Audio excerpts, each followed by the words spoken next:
Test one, two. Test one, test.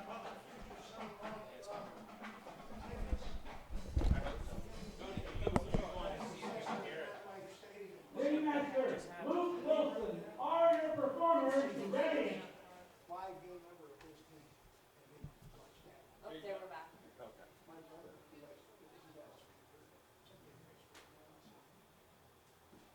Ooh, that looked like it kind of hurt, crazy old clown.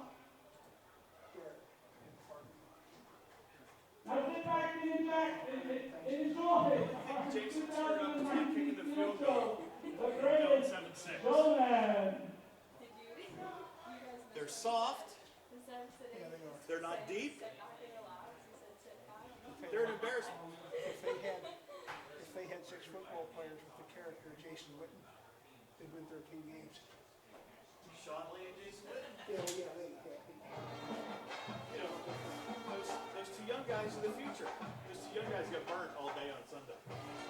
Yeah, man, direction of 55 and 54. Yeah, Smith. Getting that huge contract, no more shit.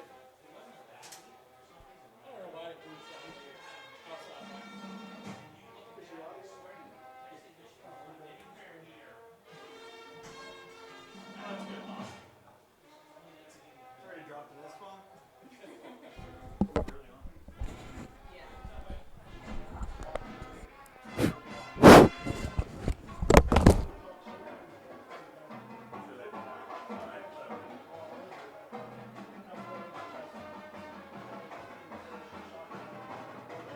Get it, Brett.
bar table. Just trying to split it a lot of things and then split it and both. So where did my kid now sit?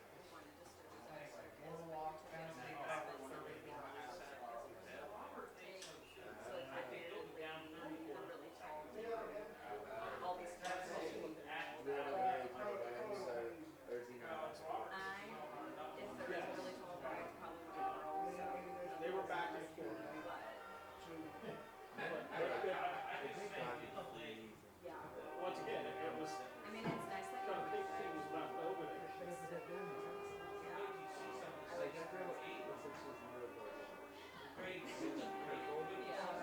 Rich Ford go up, she will have that too. Even on the opposite side. Dirt and sat in the driveway. And Chris sat right behind the gate. That's over. My table was like literally the first table to fill up. And then,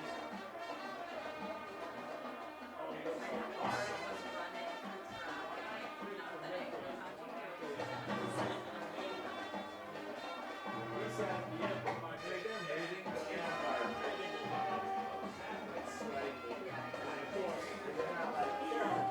Their heart's still beating slightly above average. So,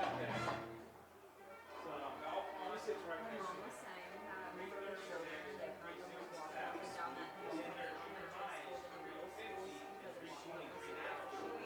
And like the music wasn't done. Taking walks in the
Ladies and gentlemen, at this time, we ask that you rise if you're able. Remove your hat, please welcome the Baltimore area working band and help our national anthem. And we will remain standing for our Bald Eagles Hall of Honor.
touch the chest and arrow.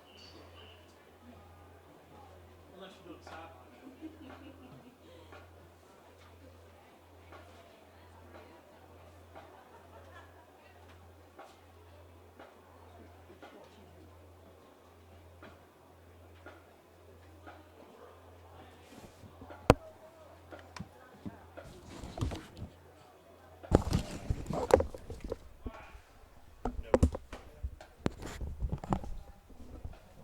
The one with the big silver and blue star.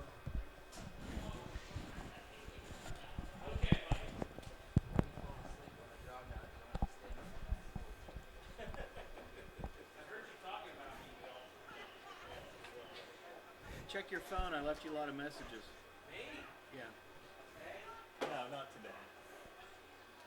Hey, is Jeff down there? Somebody saw him, but I don't know where he is.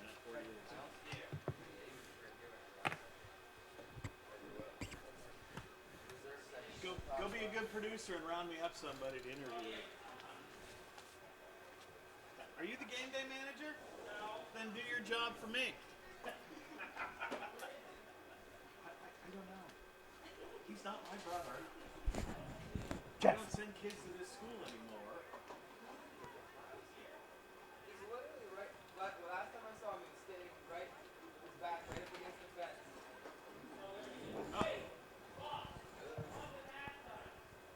What did he do with that?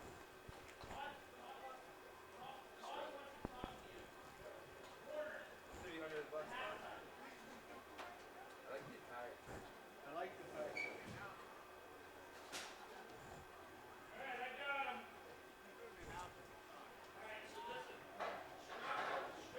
Coming over Monday or Wednesday. I don't think they're gonna want to come up though. They're not gonna bring all their stuff up there still. don't be so sure.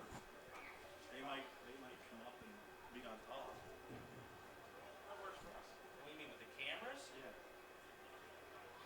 I don't care. As long as they want to be outside. No, not button. Right. But the camera.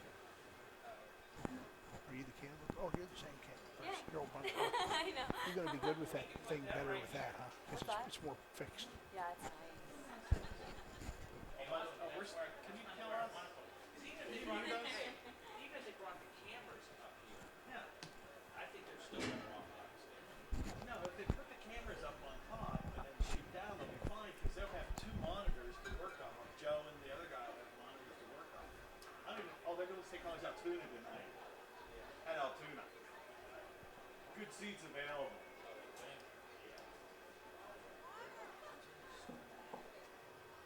John Miles, please report to the press box. We have a cell phone with your name on it. John Miles, Julian PA, please report to the press box. Did he beat you up? I didn't mess with them. Careful, because Andrea Dub said we're live. We are live. That's why I said we're live. He would have been.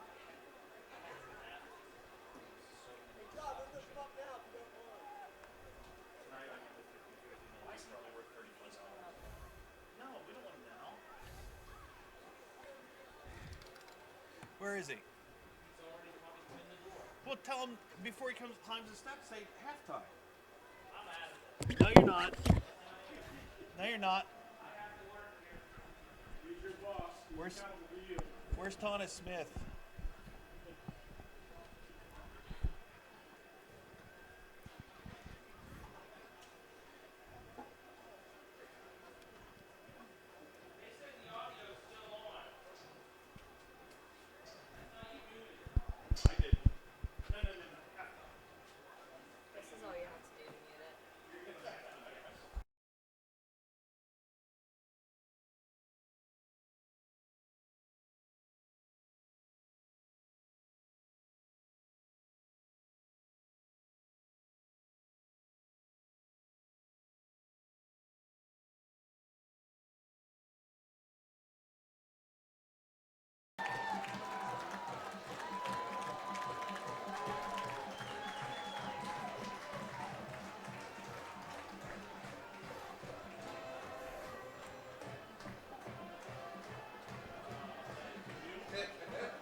with a 7-1 overall record and 51 in the Mountain League. While the Bulldogs are coached by 1985 volleyball alumni Tom Gowdy, who come here with a 5-2 overall record. We welcome the Jersey Shore Bulldogs and their fans to Wingate and Long Island and wish all the players the best of luck.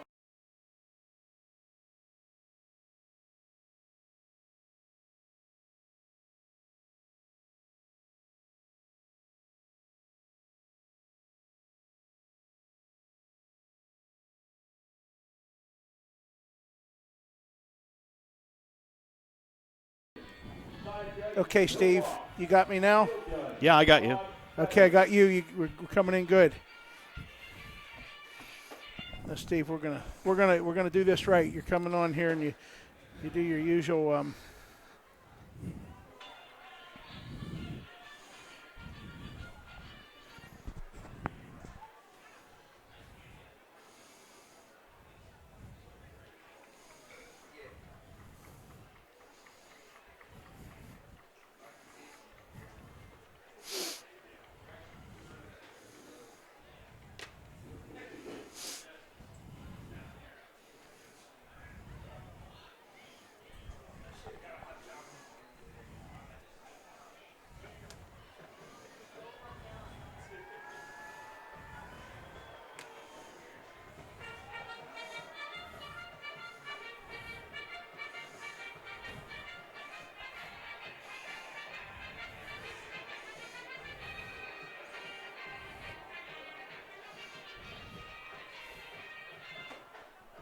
Good evening, everybody, and welcome to tonight's matchup as the Bald Eagle Area Eagles host the Jersey Shore Bulldogs. Steve Miller with you, along with Todd Warner. Thank you, Eagle Ambassadors, for providing the YouTube channel that you're able to watch this game on. Todd, Eagles are 7-1. They've locked up the number 1 seed, right? Oh yeah, they locked it up. That 190-point week last week at Clearfield, 170 for beating the Bisons, and then 2 teams we beat earlier in the year, Troy and Huntington, both won, gave us 10 more. 7-3, the best that Westmont Hilltop can do. Their number 2 right now is 7-3. They have no mathematical chance of coming within 50 or 60 points of us. So we will be home now 3 weeks in a row. Tonight we will be home next week, the Curtin Bowl, and we will be home against somebody the following week in a District 6 Class AAA. Friday or Saturday to be determined. Friday or Saturday. We're suspecting that one will be Friday. The top seed usually gets their choice. The AD is very powerful. He's got a lot of tenure among District 6 ADs. And our athletic director? Absolutely. Okay. We're talking him up, Steve. He's got to get us a home Friday night venue here. I do need a Friday night game. I have plans on the 2nd on Saturday for somebody. Well, Steve, Westmont's going to be number 2, and they don't have lights. They have to play Saturday afternoon. So I think that helps. That'll help a Sure lot. be So the we're gonna assume that we're gonna be playing. We're gonna be hosting on Friday night. Jersey Shore comes in with a record of 5-3. Familiar name is their head coach, Bald Eagle Area's own Tom Gravish. And interesting stat, Todd, they're ranked 67th in the state, Jersey Shore. What, in Max Preps? Yes. All right. Bald Eagle Area with a record of 7-1, 134th. Steve, I pay no attention, honestly, to Max Preps except to find out what class and what the schedules of the other opponents on our schedule look like for points. Max Preps, keep in mind, when you and I did the Central game here, Max Preps had A.J. Hohenstein listed as a Central head coach, and Dave Baker's in his 9th season at Central, and we've confirmed it 8 times. So it is what it is. Now, if you're looking at the Max Preps page where coaches of the current team, the current season, are updating stats, well, then you probably have something to go on, especially with Jersey Shore, because, you know, Coach Gravish has always been all about having his kids get the recognition they deserve. So I'm sure that he is pinpoint on the numbers up north there in Lycoming County. But it looks like I don't know if we deferred, but it looks like the Bulldogs, an excellent football team, are going to get the opening kickoff here. 7-1 Bald Eagle and an excellent 5-3 Jersey Shore team. Steve. Well, not only are they their ahead. stats back that up. They come in with 251 yards receiving per game and rushing the ball 150 yards. They've scored 38 total touchdowns. Yeah, 30 more than Huntington had scored when they were here just 2 weeks ago. Right. You pointed that out. Right. Last time the Bulldogs came to Center County, they played Bellefonte, and tough game. A lot of extracurriculars during that game. And also 55 Bulldog points and a 55-35 win over Right. Bellefonte. So We're set to tee it up. Van Sice ready to kick it off. Back deep for the Bulldogs.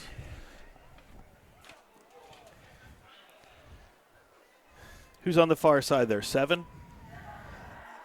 Steve. Cameron Allison on the far side for that. Yes. I Squibber think, to start the game. Loose, bouncing around at the 30. Picked up and across the 30 to about the 35-yard line. Can you get that number, Todd? I'm going to see who gets up off the closest part. 33. And 55, Hunter McCool. Hunter McCool was wrapped around the ankles along Dawson with like 3 of his Seacrest was the the dog return yes, man. the Bulldog. Bulldogs Own start their 35. offense. Quarterback is Tanner Lorson. He's a senior. And he's very, very good, Steve. You saw him with Bellefonte in the Bellefonte game. 3 to this side. They bring a man in motion. Lorson rolls. He pitches. Coming this way. 40, 45, midfield. Run out of bounds right at midfield You know, the Eagles by Ben Yetzko. and Ben Yesko may have potentially saved a touchdown on the opening play. Hurry up offense for the Bulldogs. Yeah, not surprised. Very good. They go tempo. Bald Eagle in a front 4 with the Cousins on the left. Tommy Snyder. Lorson rolls to his far side. Overthrows his man. Would have been, it was intended for number 24, Caden Hess, Now here's a- sophomore. Steve, you didn't get to talk to Coach Nagel, but you see, Tonight I did not get a chance to talk to him. My first question was going to be, and I'll pose this to you. You've locked up the number 1 seed. This is not a conference game. You have Bellefonte next week. How long do you play your regulars? well, he's looking at that. I mean, you may see Gage on defense. High You may snap. not see- Lorson looks this way. Throws high. Caught by number 15. Nice stop by Anderson. Nate Hoover. Gain of about 8 on the play. Steve, his Bald Eagle last week gave up 28 points to Clearfield in the first half and shut the Bisons out in the second half. That play that Nate Hoover made right there, he and Ben Yetzko were in on a bunch of those in that shutout second half. Third down. Lorson looks to pitch. No, he waits for containment, and he'll be brought down. Mattis, Tyler Bumbarger and Caleb Mattis and Gage came in there, but good team defense and a good start for Bald Eagle. They stayed in their lanes to stop that pitch from happening. Plus, the back helped out quite a bit by he went out around Lorson, so there couldn't be a pitch. So now you have the 2 usuals back there. You have Gage and Caden back on the inside Perfect the snap. 20. Kick is away. High, end over end. Gage with a fair catch, and he'll get it inside his 15 to about the 14-yard line. So the Eagles will start out on offense Yeah. inside their 15. They come into the game averaging 150 yards in passing, 147 actually to be specific, not Pacific, and rushing the ball 198 yards.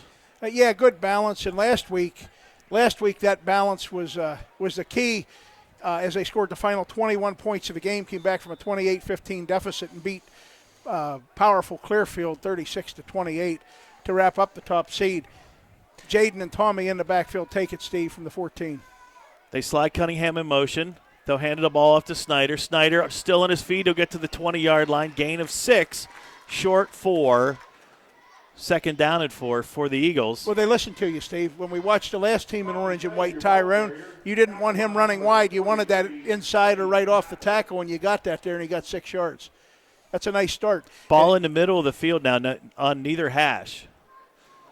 Jones gives it to Snyder again. Snyder to the 22. He'll need about 2 more yards to get the first down. Steve, these 2 teams, I think the Bulldogs already have a playoff spot locked up in District 4 as well. Well, they're 4-0 in their conference. Yeah, so these teams are going to play hard physical football like they always do, and this one may heat up.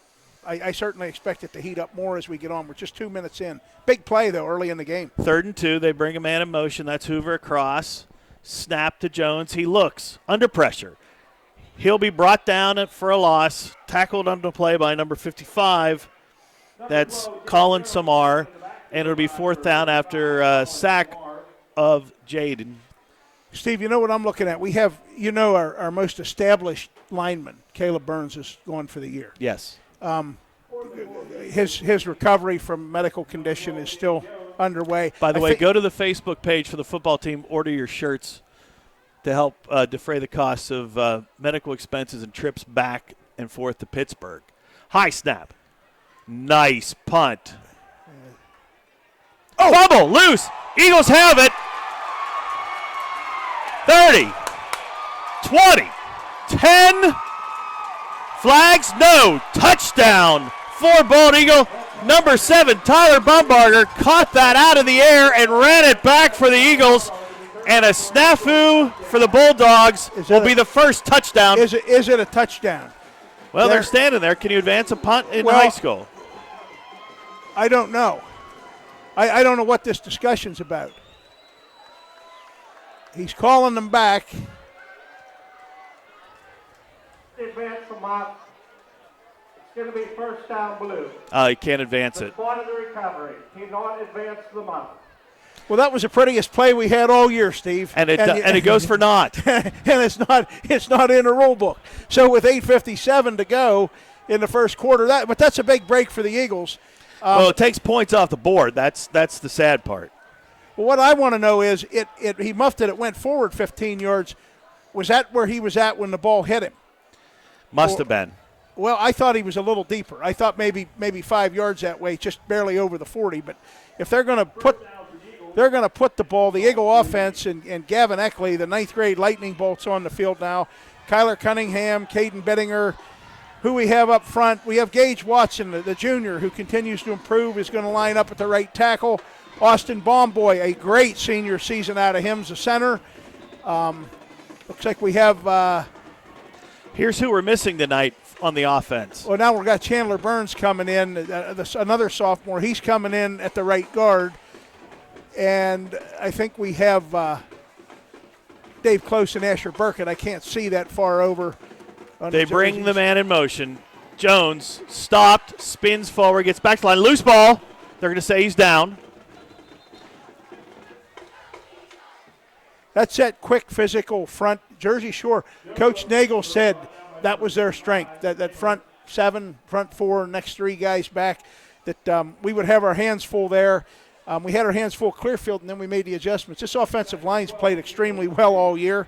And as I mentioned, Caleb Burns not in there. 5 receivers for the Eagles, 3 on this side, 2 to the far side. Nobody in the backfield with Jones. Jones back, steps, throws, complete to Snyder. Snyder will get to the 41-yard line. 42 is where they'll mark him out. Inbounds, clock continues to run. Be about a 3rd and 3. Now are you in 4-down territory here, Todd? Yeah, we are. If we don't do something and like lose a bunch of yardage here, I think so.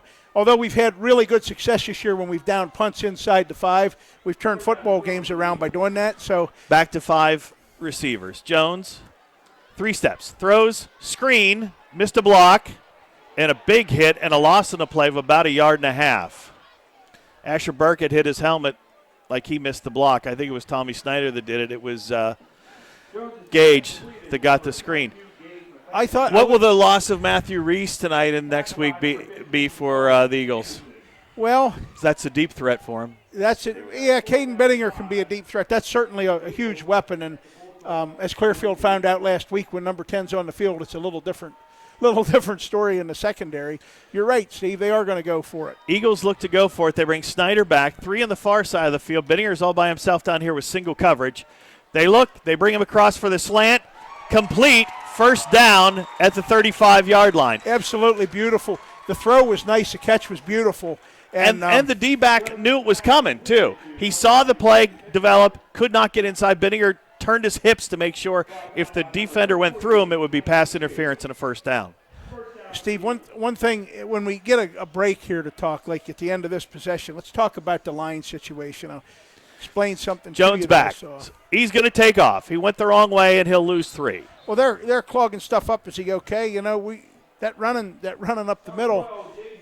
Well, I thought that he broke it off to the left. He probably had a chance to get away from that pursuit.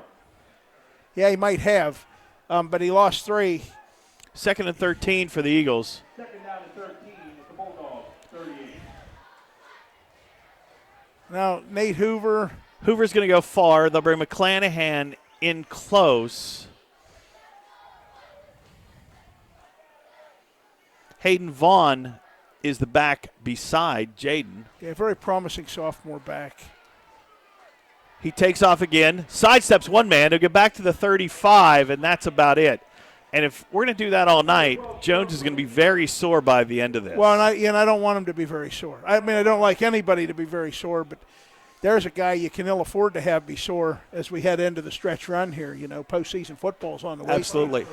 We're Just got to note that one of my biggest fans in Altoona is listening. She's recovering from a little surgery. Boompah loves you, baby. Be careful. Eat a lot of applesauce and SpaghettiOs. Yeah. There, I got a little personal for a second. 3rd down and 10. Jaden rolls to his left.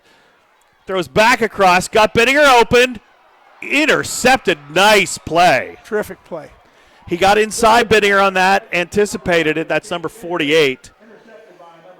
Anthony Schaefer, a senior. Now, they came into the night with 10 interceptions on the year. Steve, this is we've seen 7 minutes. This is the fastest, most athletic team I've seen us play so far. Clearfield had athletes. Right. Lezer was out. Clearfield has a great future quarterback on the way. I saw all 6'5" of him last week. But now we need the defense to step up. That interception is not necessarily bad if we stop them down here. Right. If you keep them without getting a first down, it's just as good as a punt, except it's a negative stat for Jaden. Under center, they turn and give it to the fullback, and he'll be stopped at the line of scrimmage. Smothered. Asher Burkett, David Close, two guys who have just demolished people for week after week up front, and a couple of seniors that have been around a They while. continue to go fast. 3-step drop. Lorson looks. He's got a man open. Oh, no. They're going to throw the flag, even though it was just their feet that got tangled up. That pass was intended for number 24, Caden Hess. That's unfortunate. That's unfortunate. He wasn't going to catch that ball. Had they not got their feet tangled, he would not have gotten the ball. I don't think so. I mean, I've seen But other things happen. But. Interference. It'll be a 15-yard penalty resulting first down and white.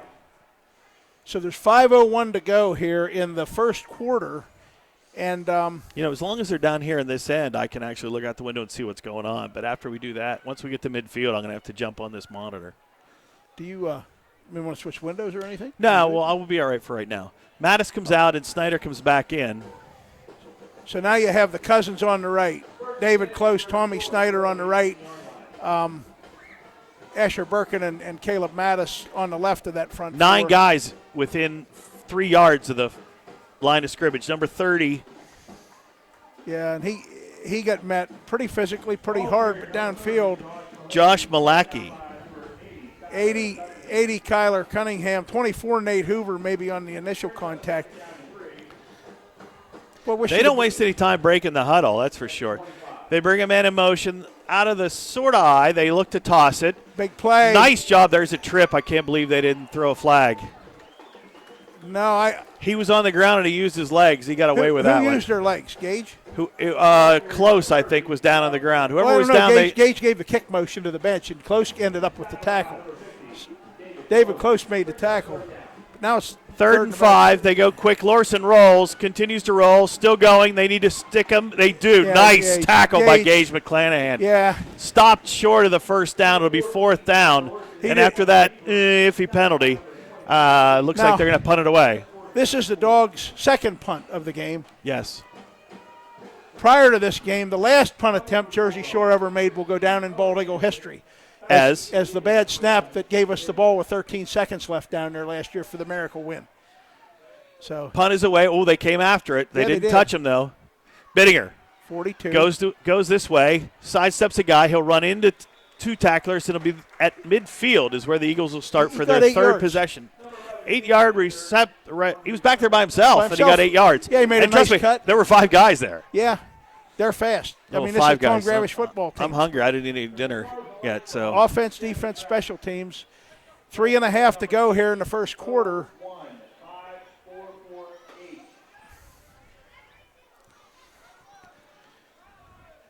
Now we got all kinds of guys rotating in. We have Drew Coleno and Gavin Eckley. Hoover on the far comes left. off.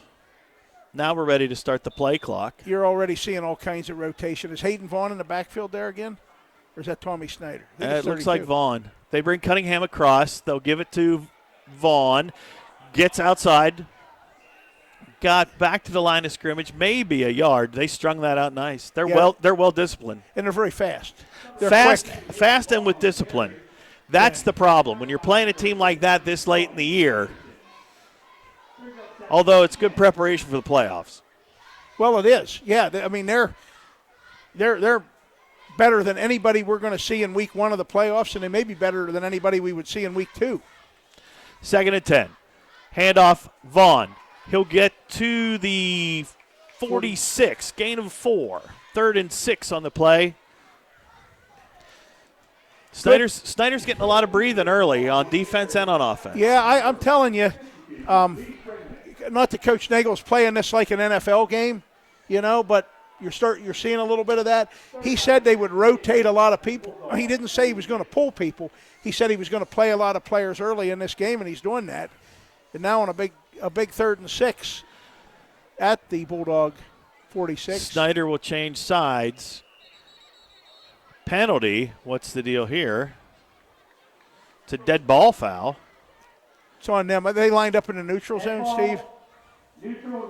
See, they were lined up when we had They've been that way the whole game. Well, when the play where Jaden threw the interception, Right. that kid was clearly lined up. The defensive lineman. If you look at the center nose and the guard, side his was- hands Yeah. are by the ball on Yeah. every play. Yeah, they had a hand and a helmet past the ball on the play where we threw the interception. But you rarely see that call we just made in a high school I'm going to go out game. on a limb here, Todd. On 3rd and 1, I'm going to say that Tommy Snyder's going to get the ball. He's going to run right. Well, he's going to run into a cluster of guys. Somebody better get a line surge if that's true. Screen play.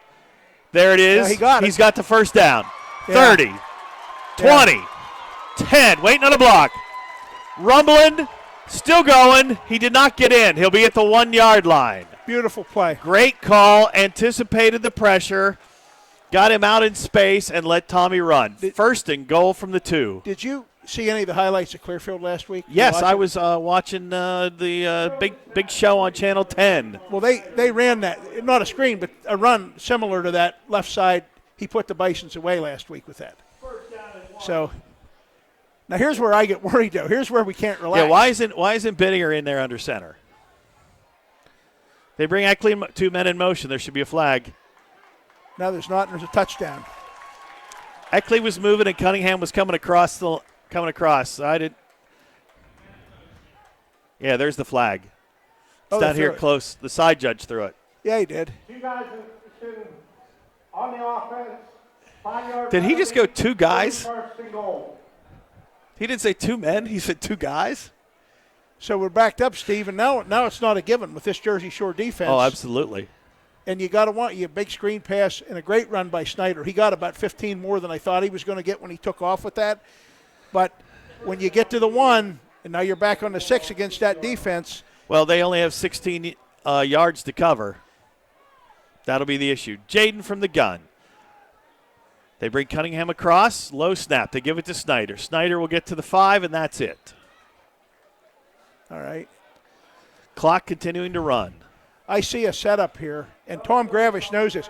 Tom Gravish, you know how we had that opening game that ended up being played at 5 in the afternoon on a Saturday at Troy? Yeah. Tom Gravish sat right behind us at that game. Jersey Shore had played Well, it was Belfort a tonight short before. drive. Sure, but he took old school notebook. He wrote Of course. constantly, and his dad was with him. John, you know John, Yes. a great scout, a guy that's Right. watched the game for. I forever. played Little League with Tom Gravish. That's how old he is. Yeah, he's old. He's not quite as old as you, though. Steve. No, he's 2 years younger than I am. 3-step drop. Jaden looks, throws. No flag. Pass intended for Gage McClanahan. It'll be 3rd down. I think he was going for. Was he after Hoover? Yeah, he was after Gage. Well, who? It was just down and away a little bit. Now, here's a question. If let's say this play gets anywhere from +2 to -2, Do we try a field goal? Absolutely. I know. Why you not? And I like this kicker. You know what? We have nothing to lose tonight. We're playing with house money in this game. House money, Steve says, because Steve knows that he'll be back here for the Curtain Bowl and back the following week. I'm counting on a heat wave the next 2 weeks. Jones rolls to his right, looks, throws, caught. Don't think he's in. Bittinger came out of the end zone to catch the ball. It's at the 1 yard line. Well, now we're Fourth not and kicking goal. a field goal, Steve. I would. Tommy Snyder's coming in. Nah, he's not the holder. They put in the. So we need a wedge Vaughn block. comes out. Just a wedge block. 6 inches, Steve. 6 inches. Jones goes under center. Guess who's going to keep it? Oh, he got bounced. He's not going to get in. He's not going to get in. There's a flag. And that's exactly what was happening over at Bellefonte. That should be 15 after, but that's after the play, so it will only be half the distance to the goal line on their offense. Well, did they throw a flag? They didn't throw a flag, but if they had, we wouldn't be able to keep the ball and get a first down. That's a post-play situation. Well, Coach Gravish has his kids fired up, and I don't know how the seeding and things go in District 4 Quad A, but this game actually may have a lot more at stake. And what we say, that opening penalty on the 1st and 6 wasn't a given. Right. Look at Jersey Shore's goal line stand. Right. Steve, your senior year at Jersey Shore, while Coach Nagel calls a timeout and he's fired up and he's livid. But your senior year, Bald Eagle had a relatively tough. We were 2-9. football team. Yeah, but you went to Jersey Shore next to last week of the season. I was a college freshman. I'm down at that game. Jersey Shore, two straight final Bald Eagle possessions were goal line stands like that. Jersey Shore hung on them 122-15. And a couple of my classmates who were also 1 year out of Bald Eagle ended up meeting the Jersey Shore security force that night. I see. And I was not one of them. Well, but I got to witness it, and I got to right. ride home with a couple of those fellas once they We got won 2 games released. my senior year. A very cold night here when we had Phillipsburg. Right. And then we beat Bellefonte. And when you beat Phillipsburg, reminiscing, that was Don Fulmer, great coach at Phillipsburg's first year on the job. The Mounties had won 3 in a row, then they'd lost 4 in a row. So they came in 3-4. Bald Eagle came in 0-7. And people called it kind of a mild upset, but that game really wasn't that close. It was like 20-6 or something. It was very cold, and I kept taking articles of clothing off as the game went on. Yeah. I kind of had a reputation of being wild and crazy back when I was in high school. Not now, like I'm a grown-up. Steve, we need a turnover or a safety here. Safety would be great right here. We like safeties. Maybe a post. No, it's going to happen during. Lorson under center. They moved. Yeah, they moved. So the ball's going to move about half the length of the football. So they're now on the half-yard line. Steve, you want to see Tom Gravish, nothing to lose maybe either. And if that's, I don't know what that jersey number is from Jersey Shore on the far side, but he's tried that fade with Drew Coleno. Tom Gravish on a 1st and 11 may try to take one toward Miller's Hoagies here. Sure. Milesburg. Why wouldn't he? A bomb. Lorson will keep it and he'll run. He's still on his feet. He'll get across the 5-yard line. He ran right up the gut. See, their line on both sides of the ball, Jersey Shore is winning the battle in the trenches. There's some wide bodies down there. Yeah, they're big. They're big and they're good. Number 68, Bummy. So 2nd down and about 6. That's the last play of the quarter. Lorson throws it up. Bittinger through the hands and incomplete. I thought he had that one. Yeah, it's the end of the quarter, Steve. An interesting and fast first quarter. I'll say. We're scoreless.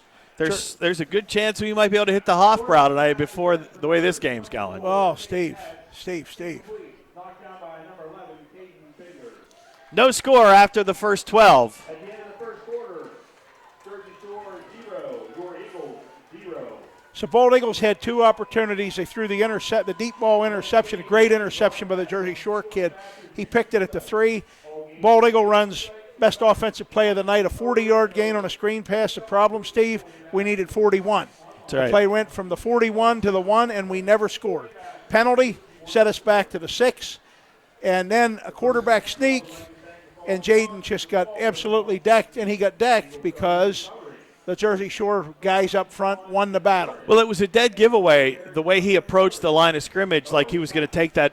It was almost as if they were supposed to snap the ball to him as soon as he got under center to run. You know, Steve, the way, you talk the emotional win at Clearfield. Bumbarger 68. No, I don't think so. I heard that was going to happen, but is that written in on a program? Because number 7's making tackles all over the field, and that looks like Tyler Bumbarger making the tackles. What Ernie was saying, Coach Nagel indicated that in honor of Caleb Burns, they were going to maybe move Tyler Bumbarger to the line, offensive line tonight. Right. Doesn't look like that happened. And Coach Nagel said that if that happened, he may wear number 68. So I don't see a we just 60 got it from the steps. All right. Larson throws. Well, then, Complete? No. did he just put it on or no? Incomplete pass. Is and number 7 on the field for our defense? He's been on the field tonight. He has. I don't think he can change. Well, is he down here? Or did he change? Let's look if he's down Did here. he just change jerseys? Maybe he just did. Oh, he did, because of the goal line stand, Steve. Oh, So that's the deal. okay. So we did have a jersey change. He was All right. number 7. All right. So now now- here from they got a punt from their own Oh. end zone. Perfect. Oh, I thought Hoover had that one. Short kick. It's going to bounce and get a Jersey Shore roll, and it'll be knocked down by Clay Matthews. No, check that. He's not. That's not fair to him. Number 32 is Brett Guthrie, and Brett has a really cool hairdo, but I always worry in close quarters like that if some guy's going to yank on that hair. So did they pull jersey 7 off of Tyler Bumbarger and put 68 on? If they did, he's a newcomer to the offensive line. Well, not really. He was number 55 last year, but he was a defensive player. So who do we have on that line right now, Steve? You have a better angle than I do. Well, and I don't have much of one. I'm looking straight down the line. I know Austin Bomboy's a center. I see Asher Burkett here. McClanahan in motion. Jones has an opening. He'll get across the 45 and brought down. Head, Steve. Another one. 5 Bulldogs got him, and one of them, and that was not intentional, but they play hard, and he came in. Jaden put Do you his head- remember which one of their kids threw Jones down at the end of that play down here at the goal line? Didn't see the number. I didn't either. I'd like to store that in my memory bank. Maybe we can check the notes of the Bellefonte game. There was some nastiness in that game. I heard plenty of reports. So I see Dylan. McClanahan in motion. They fake it to him. Jones is going to run. 45, he can't get out of the grasp. It might be this young man, number 33, Dawson Sechrist. Well, he's playing a fine game so far, and he is he's very fast. You said disciplined. They know. They're watching number 12. They know. That's why the screen was effective. You can't run screens all the time, but that's why that earlier screen was effective. 3 receivers to the far side of the field. Now they bring Hoover in. Jones is going to roll. He's going to look. He's going to step up. He's going to throw. They're holding on to Gage down there. No flag. They had a hold of whoever that was, if that's Gage. There it is. Hopefully that's on them, and that's a. I mean, the kid had him by the arm, Steve. Well, I'm looking at the way Tom Gravish is responding to the call. Well, how's he responded? Who's it? What is it? Something on a? Is it a after the? You got to be us? kidding me. Well, that wasn't on. That wasn't tied up with Gage. That was Doesn't tied up with. Doesn't Hoover matter. down there. Go back and watch that. Those kids had their arms wrapped around the waists of our receivers. Offensive pass interference. That penalty is declined. It'll be 4th down. Well, I don't know if I'd have declined that. I don't know. Do we have the same squad from the Central game here refereeing this game? Well, this guy here is. I was going to just say, Steve, are you going to hit him with Sparky? I'm looking Not yet. Okay, Steve's not. But that guy has. He looks very similar to the gentleman. Well, it's funny. I was going down when I passed you. I'd walked by one of the side judges or back judges or blind men, and he had paper towels, so he was probably cleaning his contacts. Jones kicks it away. Got lucky he's with got that one. Yeah, he was. Backpedal and a fair catch, and the fair catch will be at the 11-yard line. So, Because you know when you do those rugby style things, they can hit you. Yeah, they can. I mean, that's why you got to be careful he down got here with tackled that. there, and you can really get decked. Now, Steve, here you go. The Bald Eagle defense, to their credit, has played well. Very well. And we're going to need, the way this game's going, we're going to need them to continue to force the field position issue because this is shaping up to be an old-fashioned. It's starting to make you think we should have kicked that field goal down here, huh? Not on the 6-inch line. We should have Really? scored a touchdown. I asked Jason Garrett about that. The 6-inch line, Steve. Lorson from the gun. 2 receivers each way with a guy in motion now coming this way. Lorson's going to roll out. He's under pressure. Thrown in the middle. Nice shot. But unfortunately, he held on the ball. Benninger hit number 24. That's Caden Hess. A Caden nice Hess, pass, a nice Hess is catch. our leading receiver, and he's a sophomore. Yeah, and yes, yeah, very young, and I think a multi-sport athlete. Now you have Caleb Mattis. We got a front 3, Steve. We're in Front a- 3, and now, there's 2 guys standing up. Pitch outside. and that's nice Tyler play. Bumbarger, who is Sporting wearing number 68. 68. And he's doing Caleb Burns really proud there. I mean, that means we're going to see Caleb or Tyler Bumbarger on the offensive line at some point tonight too. So Mattis checks out, and Snyder goes back in. 3rd down, another and big, let's call it 6. big play to keep the field position on Bald Eagles in Bald Eagles' favor. Lorson, 3 steps. Now he rolls. He's under pressure. Throws across the middle. Great Complete. hit. And he's Another short. nice shot. He's they're short. short of the first down. Yeah, They're short. pointing. No, they're short. They're pointing that They it's need a to- first down. They need to measure that. No, look, this guy over here just pointed that it's a first down. No, the ball's on the other side of the white line. I'm just telling you, he pointed. It's 4th down.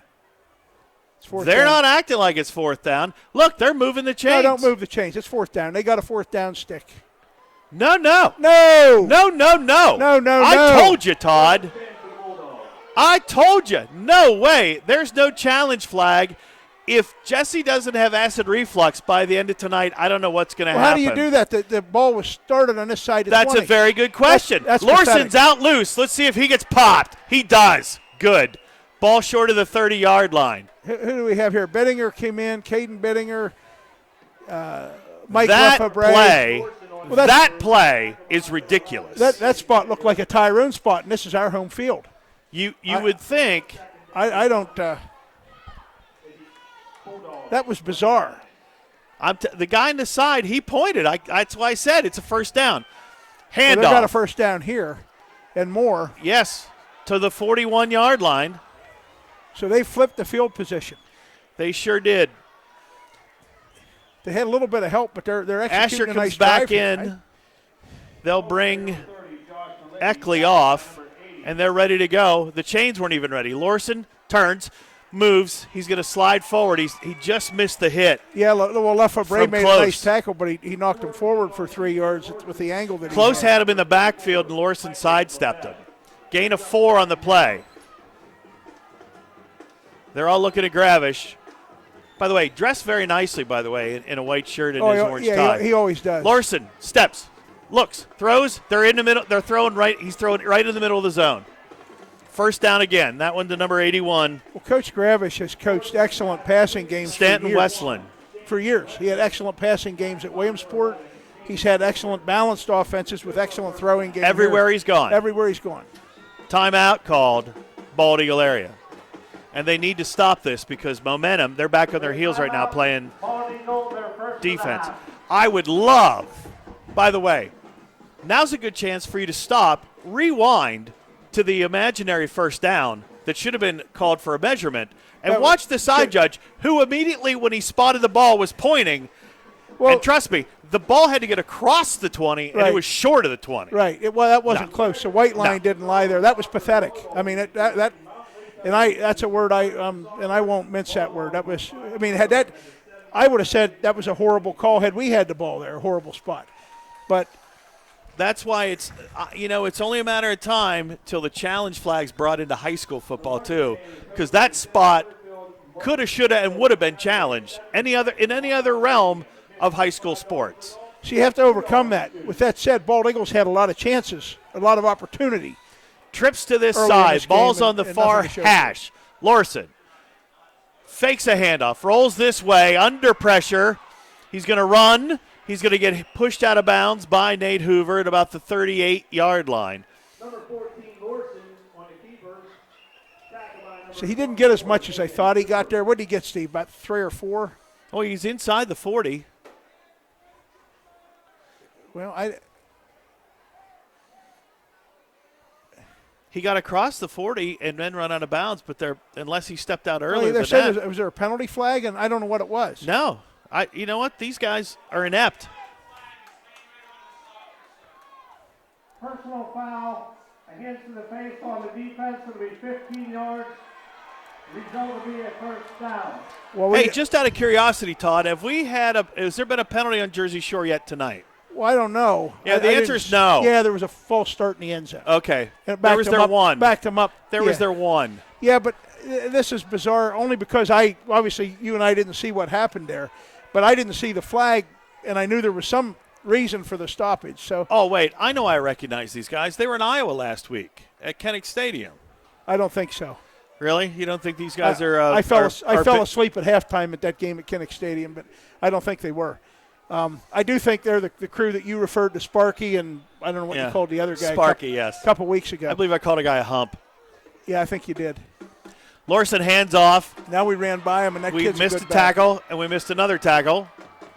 And he's going to be close to a first down. Clock continues to run with 7:30 left to go in the half. Ball carrier number 30, Josh Malik. This is a methodical drive by Jersey Shore with a little seasoning of penalties.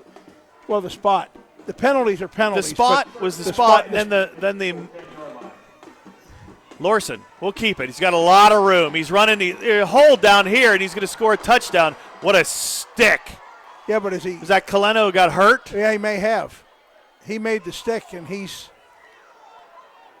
not doing well. He's not, and look away, folks, because he got one in a spot that his mom doesn't want to see. Jersey Shore touchdown, and we have Coleno down on the field. That was a great hold by the wide receiver in the slot. Go back and watch that right now. We'll stop and wait for you. Well, I'll tell you, they're fast and physical, and keep in mind, Steve, they put 55 points on Bellefonte. Okay. That's just, you want to put that in perspective.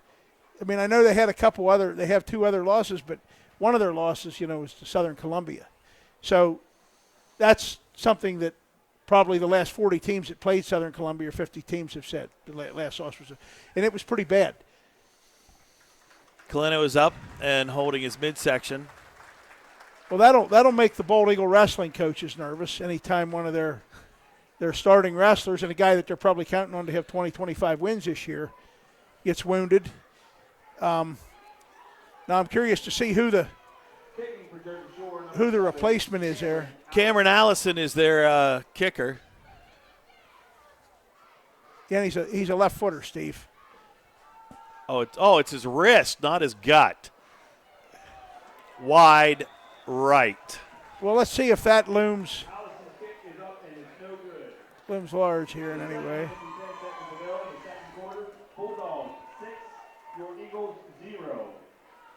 So let's see now with this possession. Keep in mind, Bald Eagle gets the ball to start the second half. So one thing we've done is we've done a fine job this year of making halftime adjustments in about all the games, especially last week at Clearfield when we were down by 2 scores 3 different times, and then shut Clearfield out in the second half.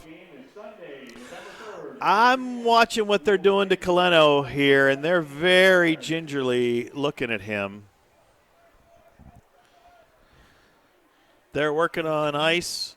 So we have Steve, one update. We're talking about who we might see in a couple of weeks. Huntington right now is up in the second quarter, 6-0 on Central. Huntington is in position where if they beat Central tonight, I think, and if they beat Tyrone next week, they may slip into number 3 and go to Westmont, and we could end up with Central or Tyrone here. We could conceivably see a 3-win Tyrone team. No, we couldn't. We'd have to see a 4-win somebody because Central already has 4 wins. So that game may decide who goes to the Johnstown area and who comes here in week 1 of the playoffs. By the way, we will be looking for sponsorships to bring you that PIAA district playoff game. 30, 35. Good run back. The scrum gets to the 40-yard line. Steve, is that Hayden Vaughn? I think it was 32, the sophomore. It was. He brought it straight up the field. Where'd he grab that, to 25? Yeah, it's about the 20. Yeah, 25. It's about a 15-yard But good field position. Nice field position. Now they need to put something together here. They need points. Trips to this side. Bittinger over on the far side. So this is a little different. Now let's watch and see if they bring anybody. The middle of the field is wide open. They haven't gone to Eckley, number 40 yet, and Gavin Eckley's lined up down here in Jones, front of him. low snap, under pressure, and he'll go straight down. Yeah, we have to get every snap against this team has to be perfect. Sechrist with the big sack. They coming into tonight, Todd. Their sack total 13. Yeah, they're tough. They have 3 already tonight. You said you made the best comment of the night, regardless of the outcome tonight. This is an important game because they're better than the people we're going to see. I'm looking out. They're better than the people we could see in the first 3 weeks of the 6-week postseason period. I'm just worried we have enough healthy bodies to play the next 3 weeks. Well, yeah, that's that's a concern any time, but I think we're going to be Jones okay. steps back, pumps, looks, got 2 guys open. Eckley. 30, 25, and caught from behind by number 15. That's Owen Anderson. He got 16, and he got 22, a 38-yarder, Steve. Did I do the math Hoover right? and Eckley were behind the defense. Unfortunately, you talked about it before, how fast they are. They closed on him and caught him from behind. He's a 9th grader. He's a dandy. That was his first touch of the night. He's going to be a special one here in Wingate. And how long? So what did we get there? We got a 28 yards. 2 each way. 43-yard gain. Beside Jones. They bring Hoover across. Low snap again. Nice throw. Nice Beautiful slant catch. to Bittinger. Should be a first down. And I say should be, but let's just wait. Now, Because down here in this thing, on this side of the field, anything can happen. well, It is a first down. Now they need to move the chains. Yeah, they're going to move it to the 12? Spotted at the 13. So that got 10 more. So a 43-yard pass to Gavin Eckley, a 10-yard strike to Caden Bittinger, and we are just that fast. Down where we've been a couple of times tonight, and so far we haven't Single scored. coverage at the top. Bittinger again. There he is. Oh, he had him. Missed him by a step. He slipped. He slipped a little bit. He turned and slipped. Jones' pass, incomplete, intended for number 11. They're going to have to keep Snyder in as protection for Jones. Well, that's a good idea. Who do we have up front here? We have the underclassman, the sophomore guard on the left side, Chandler Burns, the junior tackle, Garrett Watson. And, Hoover and Bittinger top of the screen. They bring Eckley across in motion. Snyder didn't move. Jones back. Looks, he's got Eckley out there over. Threw him by about 14 he feet. skied that way high. And now here we are again, down in the red zone. And we have a 3rd and 10 with 5.5 to go. Jersey Shore, a 6-0 lead. And Steve, the Bulldogs scored on an 89-yard drive that had a couple beautiful plays by them and had a couple really interesting. And down on the Other sideline, things. number 44 Yeah, he's a good one. is loosening up. I say run the ball to Snyder and set up your field goal since you get the ball at the end of the half. Or to run- start the second half. Or run the ball to. Well, surely. Jersey Shore left, but I think we're going to get flagged for it. Well, I don't know. I do. That's just the way it's been all night. 3 guys came across. They came across first. That's true. Did they make contact? Yeah. Head ball, neutral zone, Yeah. Braxton on White. They made contact. Now That's it's a big play. Now it's 3rd and 5, and you're in field goal range. I think you go for the touchdown, Steve. You know what I think they should do? Get Jones off the field and do a direct snap to Bittinger here. Well,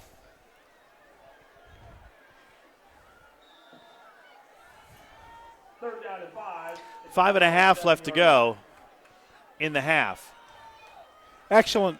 We've seen some interesting stuff, but 2 excellent football teams here, Steve. That's why we have a 6-0 game in the last 5 Hoover. minutes of the half. Low snap. Under pressure. He's got to throw it. You got to throw it. We've got to get the snaps up.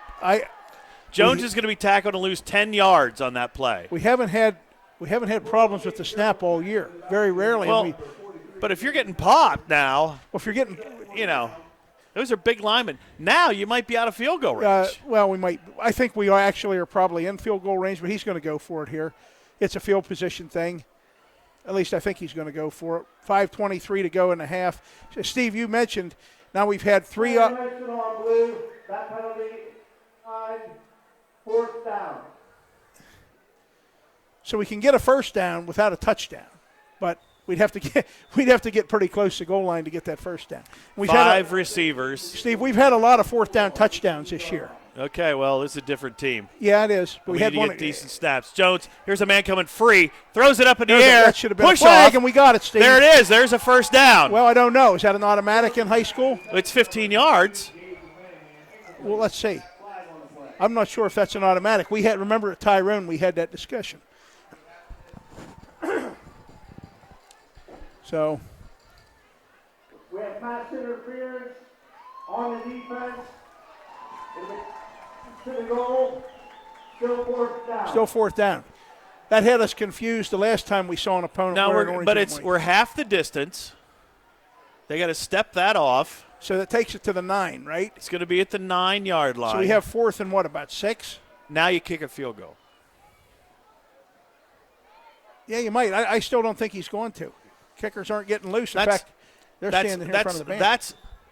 That's 2 possessions where you're giving up points here in a 7-0 game. Well, we haven't given them up yet. We may score. I'm just playing Daddy Downer tonight. We need a good snap, and we need this line to do a little bit of a surge, a little bit of Here we go. hold up. Jones under pressure, throws. High. High. Could have been another flag, but I don't think we Nothing got in the it. end zone, no flags, and we're to turn it over on downs and give away 3 points again. Yeah, we're not protecting him at all up front, and the offensive line's been a strength. And Coach Nagel told me before the Clearfield game, he was concerned with Clearfield's defensive front. And in the second half, we made adjustments, and you saw what happened. Actually, from midway through the second quarter, our offense started to gel. We're going to have to make major adjustments against this crew, because they're very good. They're good and they're fast. You gave away 3 points there. I just want to state that right now. Should have kicked that field goal. Jersey Shore takes over at about their own 10. They bring up 2 men in motion. Where's the flag? They're back left early. Lorson back left way sidesteps a early. man, still on his feet. Sidesteps another man, still rolling. He'll go out of bounds. Don't touch him. 2 guys moved in motion. No flag. Very flat, coming off that big win at Clearfield, and Jersey Shore is very good. Who do we have on the front 4? We have the Cousins, Snyder. Tommy Snyder, and David Close on the right. We have Asher Burkett and Mike Lefebvre on the left. Handoff, they go to the left. And they got a lot of room Blockers on out that in side. front. First down, 50, 45 to the inside the 40 to the 38-yard line. Gage made a big hit. Nate Hoover and Ben Yetzko finished that tackle off. Chandler Burns is coming in. Malicki pushes the ball inside the Bald Eagle 40. Clock continuing to run. 4:38 left to go. Yeah, it's a big possession here now. Big possession. Lorson rolls to his right. He's fast, and we're not pursuing like we have. Kyler Cunningham down there complaining that he got pushed in the back or held. I don't know if he did or not. I was watching the pursuit come to the sideline here.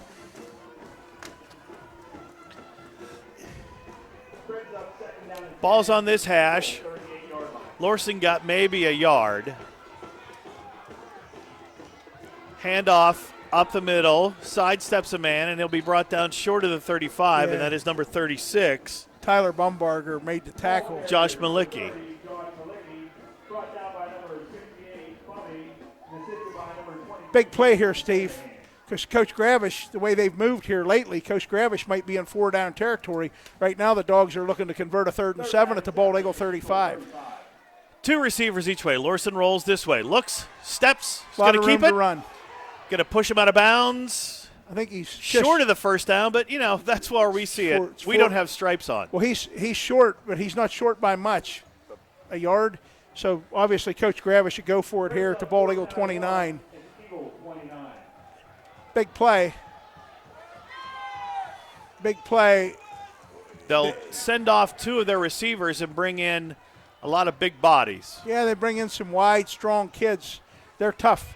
They work hard in the weight room. Yetz goes out there all by Bald himself Eagle's across not the set. way Jersey Shore may with go Anderson. quick count, and we're not set to do much of anything. Turn and hand the ball off.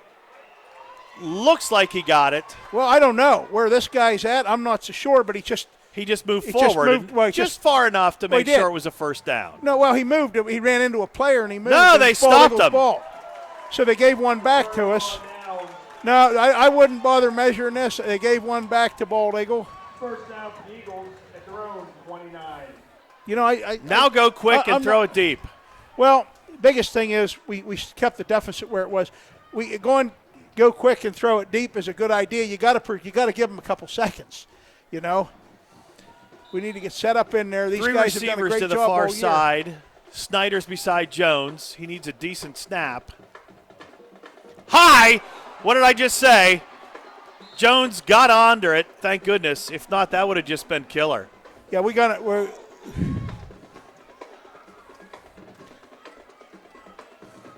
This is the most inconsistent the line has Now been we this have, year. and we have a new center in the game. He put Hunter McCool's in the game, the sophomore. What happened to Bomboy? Center? I don't know. I'm looking for him. He's had a fine year. He was having a bit of a tough night here, but he's had a fine year. Maybe just trying to get him calmed down. I don't see him down there. We need to get to the 39-yard line. Another one. This one's going to be in the end zone. Get it out of there. Get it, Jonesy. Safety. 2 high snaps in a row, and Jersey Shore gets a safety. What's It's the 9 to penalty nothing. flag? What's the penalty flag on, Steve? I don't know.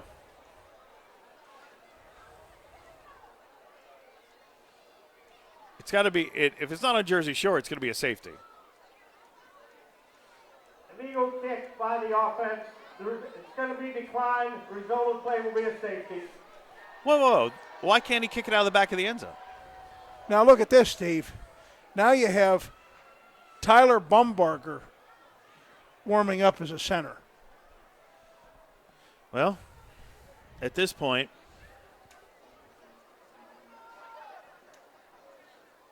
Austin Bomboy's being looked at by Devo, and I knew he had come off holding an arm early, after the down here to our left after one of those possessions and a snap that went a little bit low. He had 2 of them in a row, and he looked like he was kind of having a shoulder drag. So now Devo's looking at him, 2:59 left to go. The Eagles now have to do a free kick. and now they have to keep Jersey Shore out of Right. off the scoreboard the rest of the half. That's the mission here. Starting to make that 7-3 look a whole lot better, doesn't it?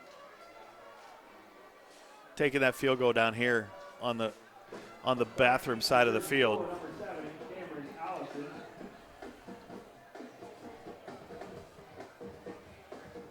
And number 15, Owen. So the kickoff team, it's going to be, who's that, Peter Van Sice? Anderson is back deep. I'm trying to see the other number of the Of the dog return man? closest one here. What's his number with the gloves? Can you see that angle or no? Not at all. Okay. Anyway, they got 2 deep. This would be a good one for Van Sice to get a hold of and kick it into the truck stop at the Milesburg interchange. Yeah, it would be a good one. It'd be a good one to get a turnover on, like another muff that we recover. You know? Low, bouncy. Picked up at the 45. That's That's a running back that has Seacrest? its. No, it's their fullback, number 33. What? It is Seacrest. Sorry, Malicki's the tailback. Yeah, and that kid's Yeah. a tough, and that was a great return. It bounced perfectly for him. He got it on the run and he kept going. It just went like a tank. Right. Boom. He didn't stop. He didn't cut. He cut a little bit, but he didn't swerve, didn't weave. He cut and blasted straight up through there. 2:52 left in the half. Got 3 check time. receivers to the far side. And the Eagles are going back into that, is that a 3? We got a 3-5 defensive alignment here, Steve. What's Scott doing down there at Bomboy? Where is he pushing? Is it a stinger maybe? Yeah, could be. We need Handoff him back, and we to need him Malicki. healthy. And 2 Eagles missed him, and Malicki gets a nice run. He's going to be short of the first down, but he'll get to about the 31. We got the ball, and I don't. they blew it dead. Yeah, they're pointing to the ground. Eckley was pretty animated, like he thought it came out. Hoover ended up with it, but Number 30. Not to be. On the carry, tackled by number 68. Steve, another guy, I don't know if he's hurt or what. We haven't seen Zach Weibel tonight anywhere on the field. He was on the field for the first play. Okay. Oh, no, check that. He was not. Lorson sidearms Nice it play. to the 20, and Hoover will push out the receiver, number 48. That's Anthony Schaefer. Anthony Schaefer, knocked out of bounds by number 20. So see now, when Drew Coleno went out, now Ethan Coleno is in the game, number 9. Related? I think so. I might be. On the on the corner. Really, here. they're not cousins? Nice play play. in the backfield. Lefebvre made a big play, a tackle for loss. The Eagles desperately needed that, and that hopefully that'll be enough to put us in position to stay out of further harm's way. We're going under 2 minutes 2nd and 14. Under 2 minutes to play. at the Bald Eagle They move 25. Malicki to the far side. 3 receivers this way. Lorson goes towards his bench. Steps, throws, single coverage, pushed off of Yetzko. The receiver pushed Yetzko and then caught the ball. Is that Schaefer? I don't know. It was a nice catch. No, Anderson. He was a nice catch. Well, yeah, I mean, if you push the receiver out of the way, it's pretty easy to catch the ball. And it's 1st and goal for the Bulldogs. Asher Burkett's coming in. Gavin Eckley's coming out.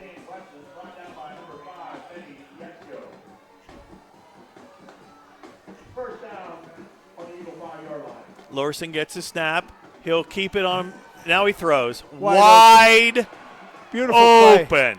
Beautiful. That looked like one of our plays. Beautifully Anthony executed. Schaefer had no friends. Maybe he didn't use deodorant today. He was that wide open, ladies and Well, gentlemen. this is an interesting dynamic because, Now you go for 2 to make it 17-0.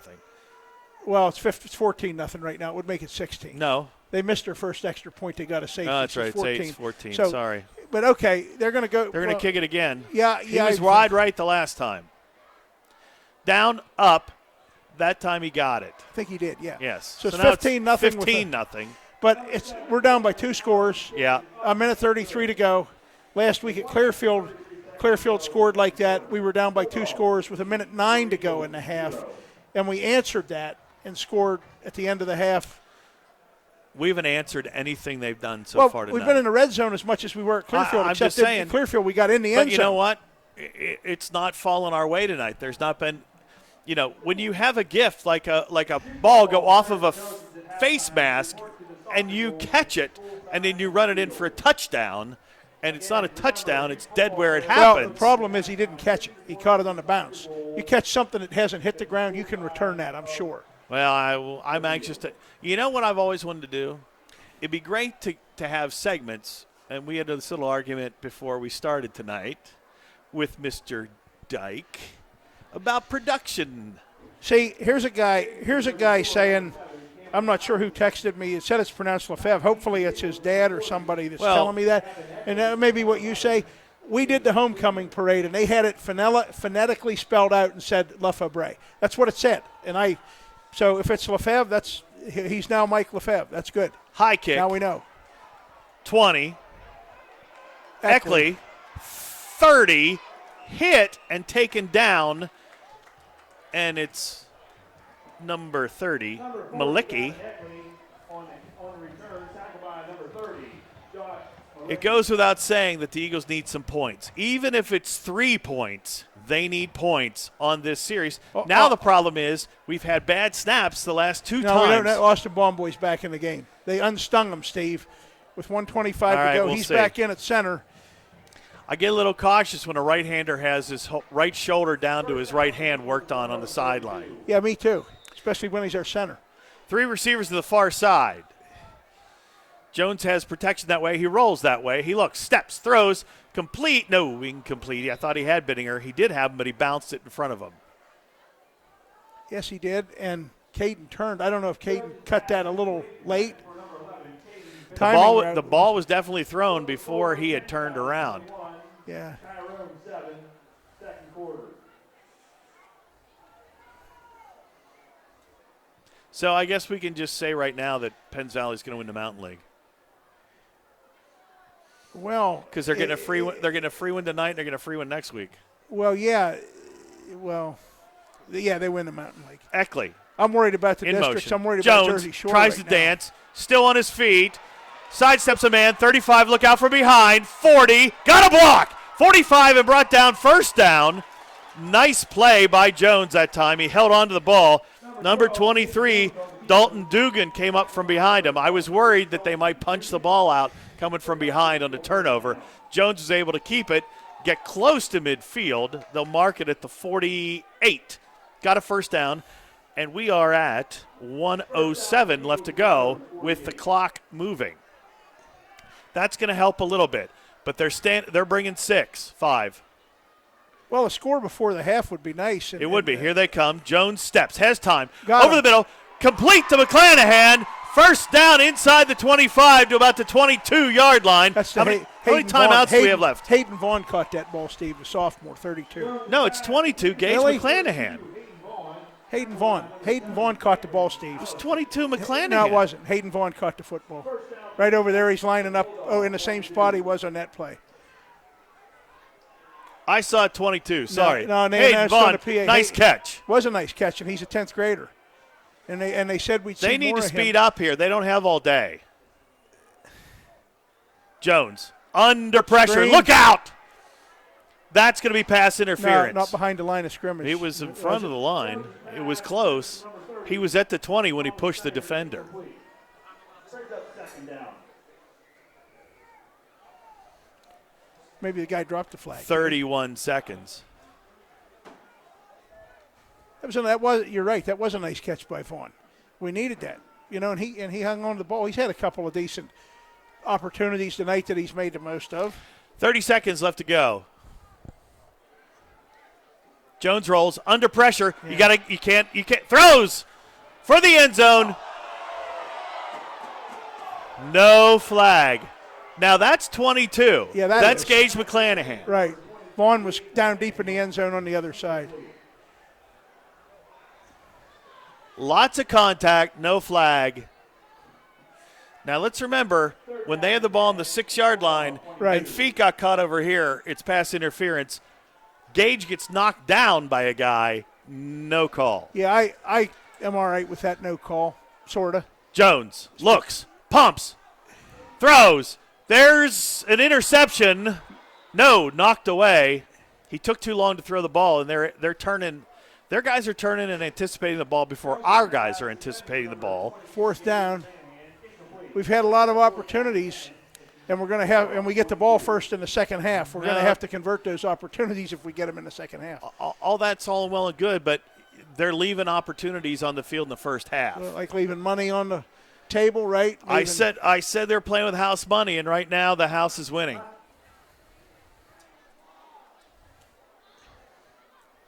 Timeout call. We've moved the ball with really odd, I'm not going to even say inconsistently, but with really odd consistency tonight. You get the big pass to Gavin Eckley. You have the catch there that Hayden Vaughn made. We were in good position here after the muff. We get a first down, and then we don't execute. Then we throw the interception deep. A lot of things right there, right on the cusp. But, Steve, how many times over the years, you can remember when we were kids and like your old NFC would come down to the Vikings, Cowboys, and Rams. Right. How many times in those fabled playoff series did we see the game come down to a 1st and goal on the 1 and somebody false started on the offensive line and they ended up never getting in? Exactly. And tonight, same thing happened down here. Ball's at the Bald Eagle area 22-yard line. Tonight at Alumni Stadium is the youth football Now, we've scored. Our touchdown to Reese, who's not on the field tonight, to Matt Reese, was on a 4th down throw from the 17 at Clearfield right at the end of the half. So let's see what we do. Matt Reese is in a parka tonight. Yes, he is. Jones under pressure again. He's going to run, throws, completes, going to be close. Should be a first down. He got inside the 10. And he stopped the clock. Well, they got to stop anyway because they got to set the chains. Number 22, Gage McClanahan, good for a first down. Just enough time for one more play. Well, we have a timeout. If it looks like are they going to start the clock? I didn't trust that they marked him out of bounds, even though he was laying on the white line. So we did take a timeout. That's good. That's the safest thing to do. All right. Okay. I'm gonna make this pitch right now. Ball's inside the 10. It's at the 9-yard line. This is a 24-yarder. Yeah. With 6 seconds left. Letterman. Addison Long. Allison Long. Playing with house money. Riley Mallard. I go back to, let's put 3 on the board here. I'm not going to agree or disagree with that because Are you running for office? no, not now. But what I see is I see a team that's had many opportunities and not made anything of any of them. So, and what I've seen earlier this year when that's happened, they've made a lot of those when they made second half adjustments. So, am I confident? I don't know how well we'll be at stopping Jersey Shore in the second half, but I'm surely confident with this group that we're going to score some points in the second half. I would think so. We get the ball first in the second half. So, Do you know what would be fun to do to Tom Gravish right here, right now? The polecat. well, And just watch him go just insane. 5 receivers. and Let's this- see if they bring pressure. maybe a quarterback keeper, Steve. No. Here they come up the middle. He's got to get outside. He needs help. He throws it for the end zone. Blocked. No flag. Should have been. It was blocked away by number 7, All right. That's the end of the half. Jersey Shore's Cameron Allison. Jersey Shore's defense. Fast, physical, and most important, bend but don't break. 15-0. Yeah, 15. I'd like to point out that I've said we should kick at least 2 field goals tonight. All right, that would have made it 15-9. It would have still been a 2-score game, and it's a 2-score game now. So let's see what kind of adjustments they make in the second half. Let's see if Mentally, it's good to have that. Now I'm waiting to see. I'm counting on having a special guest tonight. Let's see if he shows because, our segment producer, who's also the athletic director, hey, Doug, don't go far. I want to talk to you. I want to talk to you.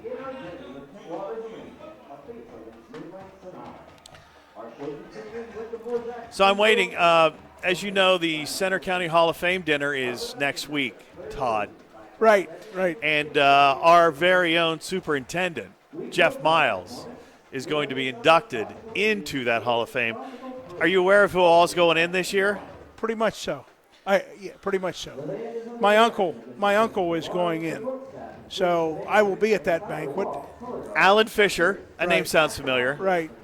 Steve Weiser. It's funny. Who I talked to him last night at the home delivery. So I got a helper today telling me who all's going in. Yeah. And it's funny. Steve Weiser, Lycoming.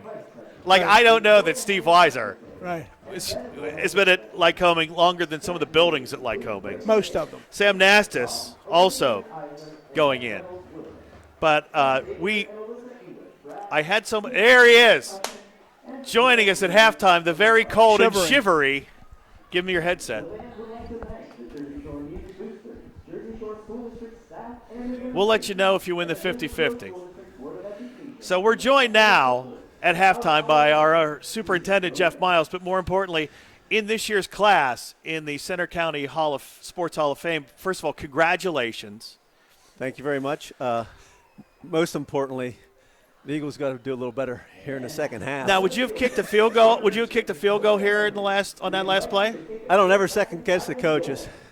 I'm just throwing it out there. Like, all right, He knows them better than we do. Well, I remember. Todd always remembers everything, but it's been a while. You should have been in that first class, don't you think? In the Hall of Fame. Oh, no. Actually, I am extremely humble.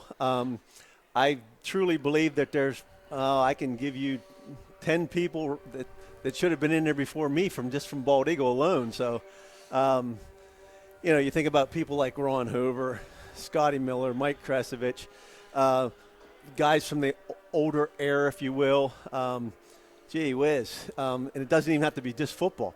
Look at someone like Terry Simpson, Keno Beezer from Phillipsburg. There's a ton of people that I could go on and on, honestly. But again, I'm very humbled to be picked. Not sure that I belong there, but I will truly accept it. And Well, enough people, Jeff, thought you did belong there, and we're glad that you're in there. Yes. So- I mean, as a kid, I remember watching 33 go up and down this field. Now, you played a different style of Sure. football than Jesse has right now. In fact, the guy who's playing against us tonight played in that same style you did. right. You Sure. know, what are your memories Well- of Coach Stoker and your time on the field? Well, honestly, I truly believe at Bald Eagle we've had a tremendous run of coaches. You think of Coach Stoker, Coach Rhodes, Coach Murniak, now Coach Gardner. You know, and it goes on and on. And honestly, it was one of those deals where I thought we were a tough bunch of kids, and we had great direction from our coaches, tremendous support from the community, and I think that's why we excelled. What, in your memory, when you were playing here before you went on to Juniata, what was the single game you remember the most? Oh, jeez. Well, the single game I remember the most is over at Chief Logan my junior year when we lost. Was that the rainy Saturday night game? Yeah, it was it was a fluke play. And that was our obviously that ruined our undefeated season. And that's that group. When you think about people like Ron Hoover, Scotty Miller, Greg Walker. It goes on and on and on. So Now, I had help today from somebody who you're well aware of, your sister, who gave me some notes here. Did they give you any information on, like, who's going to go first? They doing it alphabetically on who gets to speak, what, et cetera? Because, Weiser. none of us will speak. None. No one speaks. They do a video. Oh, okay. But I know that I'm fifth. Okay. I did hear that from Because it'd be Lloyd awesome to Rhodes. have Steve Weiser just do 30 minutes up there. Yeah. Oh, yeah. He yeah. did an hour last night at the home delivery. He came up from Williamsport and was in there for the 1969. Yeah, the 69 Yeah. film last night was seen. Yeah, he was quite the talker. He was quite the recruiter too. When I was going to Yeah, school you at picked the Lycoming. wrong school. I'm just saying. Well, Lycoming didn't even have baseball. What was I going to do? Okay, we've made up for that now. Okay. Oh, I let it slip where I went to school. Oh, no. They You still don't have picked- baseball though, right? No, they don't. Okay, so they didn't fix anything yet. Because we're done in April. That's the great thing about going there. You're done in April. Neither So are you, the Pirates. so you- That's true. well, you go to Lycoming, you're done in April, so you can get a summer job before anybody else. Sure. That's the benefit. Now, let's change. You have a pretty important job here at Bald Eagle. Yes, sir. And the dynamic of what you've been able to bring to the table about, we have Friday Night Football, but there's so much more to Bald Eagle now than just sports and not the big sports, basketball, wrestling, baseball, football. I mean, first year for United Bocce, and you have a state title on your hands. Absolutely. That was incredible. Actually, it was unbelievable. Wonderful group of kids. Coach Milliron, Coach Threaton, two great ladies. It was just fun to watch it. And the support and the community support was incredible. I mean, when we went to Bellefonte, we filled a whole section up. And honestly, Pete, that's the way we followed well, too, when we went to Hershey for the state title. I was living and breathing on every play, Yeah, watching exactly. on Facebook Live. That was amazing. It was wild. It really was. It was neat. Yeah, it's so we'll try it again this year. What are your plans, the board's plans for going forward? I mean, the additions to the school are all now complete, correct? Yes, sir. And the stadium looks fantastic, even though I like to tease Doug about it. But I mean, what's your next goal? What's on to create your legacy here as superintendent? What are your things you'd like to accomplish? I'd like to think that I'm taking over for Mr. Fisher, who had great. He always was looking down the road. Obviously, we had rubber track, synthetic turf, but as far as moving forward, I think the biggest things we're always concerned about our children's safety. We're always concerned about we want them. We don't want them just to be really good in taking tests. We want to create and help form with the parents' help that whole child and the whole student. So when they get out of school, they become productive citizens, and hopefully they stick around the area.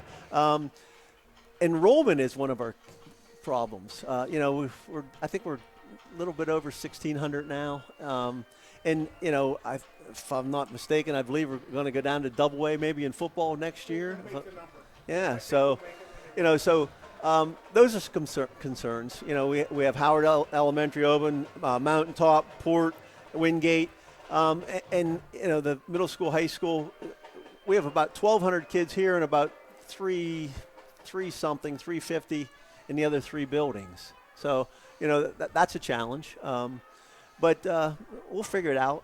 And like I said, we always get great community support, and we'll just keep it moving forward, hopefully. One of the things that people are always impressed by what Bald Eagle does here, that late night activity bus that other schools don't offer places, and the school's able to provide for kids past Port Matilda, Sure. past Howard, up in Pine Glen.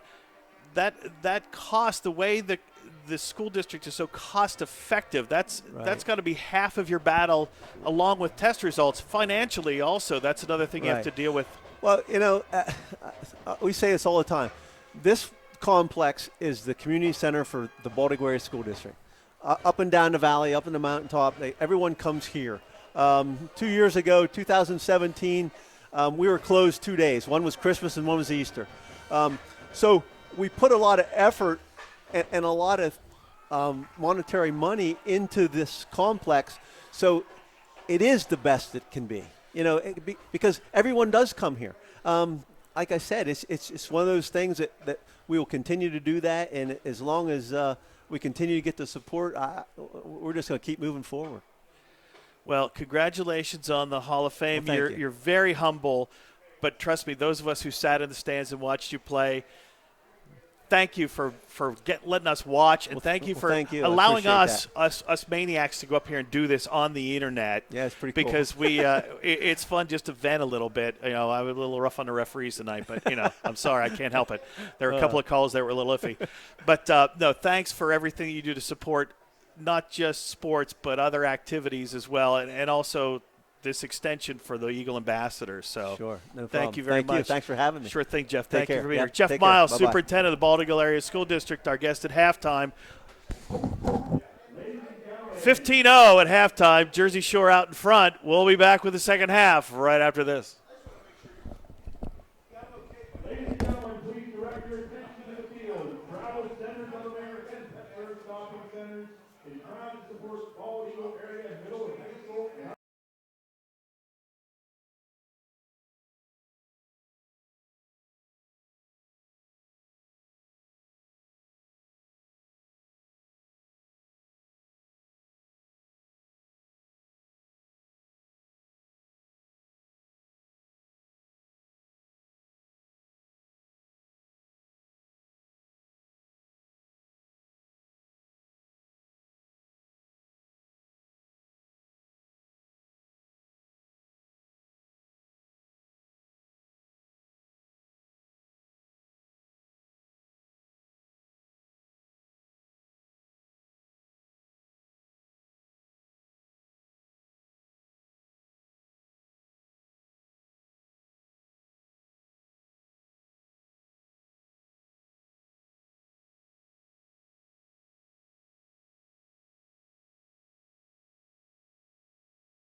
score, Penn Valley 21, Tyrone 7. State College 34, Altoona 0. Huntington 6, Central 0, third quarter. Can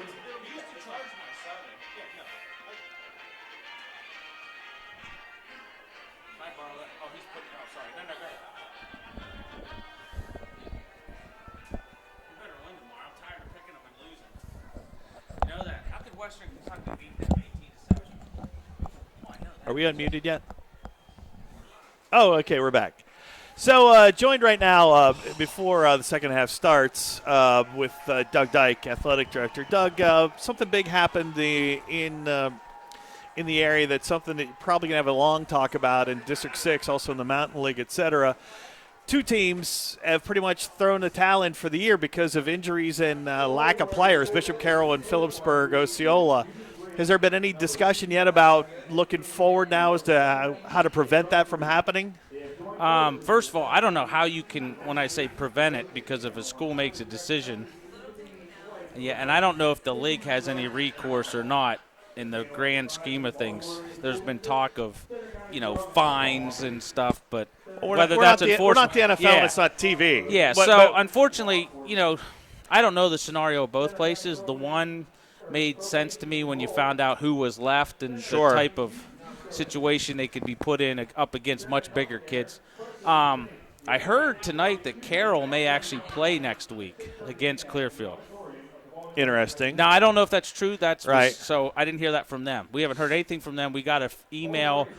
We got an email on Wednesday as the league sent to me because I'm the president, which doesn't really mean much. But except you get the emails. Do you get a gavel to run those meetings? No. Oh. And it said they were no longer going to play in the Mountain League starting at the end of this school year. So rumor has it that they're looking to join either the Westpac or the Heritage Conference because Ligonier Valley's jumping back to the WPIL after being out for 50 years. Wow. And Phillipsburg is still up for admission to the ICC or not as of on October 30th. There's a vote. So there's a lot to be discussed. How will that just affect next year, or will that? Bishop Carroll affects next year. If Phillipsburg jumps, how does that affect the other sports within the league this year? Well, Phillipsburg is in. Supposedly they've been told if they get accepted, it wouldn't be until not next school year, but the year after. It would be the middle 22. it'd be the middle of the next cycle. See, we're in the second year of a 2-year cycle. Okay. So they would do. So I really don't know because that usually happens at a cycle break. You hear they're going to get in. You hear they're not going to get in. You hear they could table it for a later vote. So I really don't know. We could be looking for 2 games. We could be looking for 1 game. There's not a lot of games out there. Sure. So ballpark to lose revenue for a home game. What's the number? Well, see, we don't make much revenue. Every kid gets in for free. Sure. We have the cheapest admission price anywhere. But so you're only talking like $1,800. Okay. But you have other places that charge a little bit more, and they charge their students, and they're making 5 or 6. Right. Which it still quote wouldn't make money maybe, but it helps to pay the electric bill and a lot of other stuff. Well, plus what you lose in concessions as well. Yeah, because the cost to run a game is more than what we make. So it would be nice to be able to at least cover our cost. Also, we're going to know this week how much it'll cost when we host a game to do it on the internet, right? Yeah, we'll have to probably raise $400. You'll let that out on Facebook, social media? Oh, all right. Thanks for stopping by, Doug. Doug Dyke, the best athletic director in the Bald Eagle School District. Kickoff. Gage. Here we go. Gage at the 15. He goes to his left, 20, 25. Gets out to about the 26-yard line, and that's where the Eagles will start. What a fun halftime we had tonight. We had Jeff Miles here, and then we had Doug Quick, and you're back. You feel refreshed, ready to go for a second half? Well, I am. I think Jeff Miles very humble. He mentioned a bunch of guys that should have been in the Hall of Fame ahead of him in Center County. He was being very kind. Of course, he's a gentleman. Yeah, but I can't wait to next Sunday. It's going to be a Bald Eagle day at the Penn Stater for sure. Absolutely. Hand off to Snyder. Snyder pops outside. 30. Turns upfield. 35. Now they're trying to tackle the ball. That was number 7. Well, it was a nice run to start. A nice play Allison. to start. Nice Second start to half. the second half. We got to put points on the board on this drive. Hey, what did he get there, Steve? About 11, he got a first down. So we're after the 37. That's a good start. Vaughn checks in for Snyder to give him a break.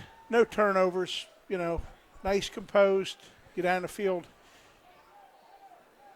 Confidence, businesslike, that's what we need to do. 3 down linemen and the ends are standing up. They'll give it to Hunter Vaughn. Hunter Vaughn will fall forward to the 39-yard line. Gain of probably 2. Yeah, Vaughn's a great prospect. The cupboard will not be bare next year. No, with him and Eckley and Look at Ernie over there laughing. Hayden. By the Vaughn, way, a here's lot what of you promise. missed in halftime. During all of the serious stuff we're doing here, Ernie got a hot dog from Dan the Hot Dog Man. Yeah, but But he ate it plain. There was no ketchup or mustard in that pack, was there? No. That's why you're a Marine. God bless you. Second down and about 8. Up the middle. he got about Falls 4 forward more, for about 5. 4. Yeah. Make it a short third down. Was it Dave Boone's dad that used to say, hey, diddle diddle, straight up the middle? Hey, diddle straight up the middle. Hayden Vaughn, nice run there. And he did. He got the better part of 4, close to 5. So nice, solid run. A youngster, some youngsters out there in the field. You got a freshman, Gavin Eckley. You got the sophomore Hayden Vaughn in the backfield, and you got a lot of veterans up in front of them. Cunningham slides across the formation. Handoff on third down. Nice hit and a stop and a loss on the play. That's going to be number 33, which is Sechrist. He's a beast. He's their fullback, but he's also their middle linebacker. He's doing a great job in that middle like that. So Tom Gravish, they actually gave him a gain of about a yard there, half a yard. But Jaden's in To punt punt. formation. Caden Bittinger, the protector. Now we're not. There's Weibel. We're going to have to call a timeout on a punt. Oh, it looks like Gravish is going to call the timeout. Well, he's concerned about the fake. I mean, he says, what's Bald Eagle going to do? We have a 15-0 lead. We didn't get a 3-and-out, but we stopped them. Bald Eagle moved the ball 25 or 19 yards, I guess, 20 yards on this first possession. Say we do not score. We kick the ball. They get it. They score. Is that when Jess pulls the guys out? Well, I don't know about that. I mean, he understands that it is never accepted. Losing's never acceptable. Now, he also understands your point early. We don't get guys hurt, beat up, nicked up. Jersey Shore, the way that PIAA pulls numbers, they've got 90 more male students in that 3-year pool than we have to draw from.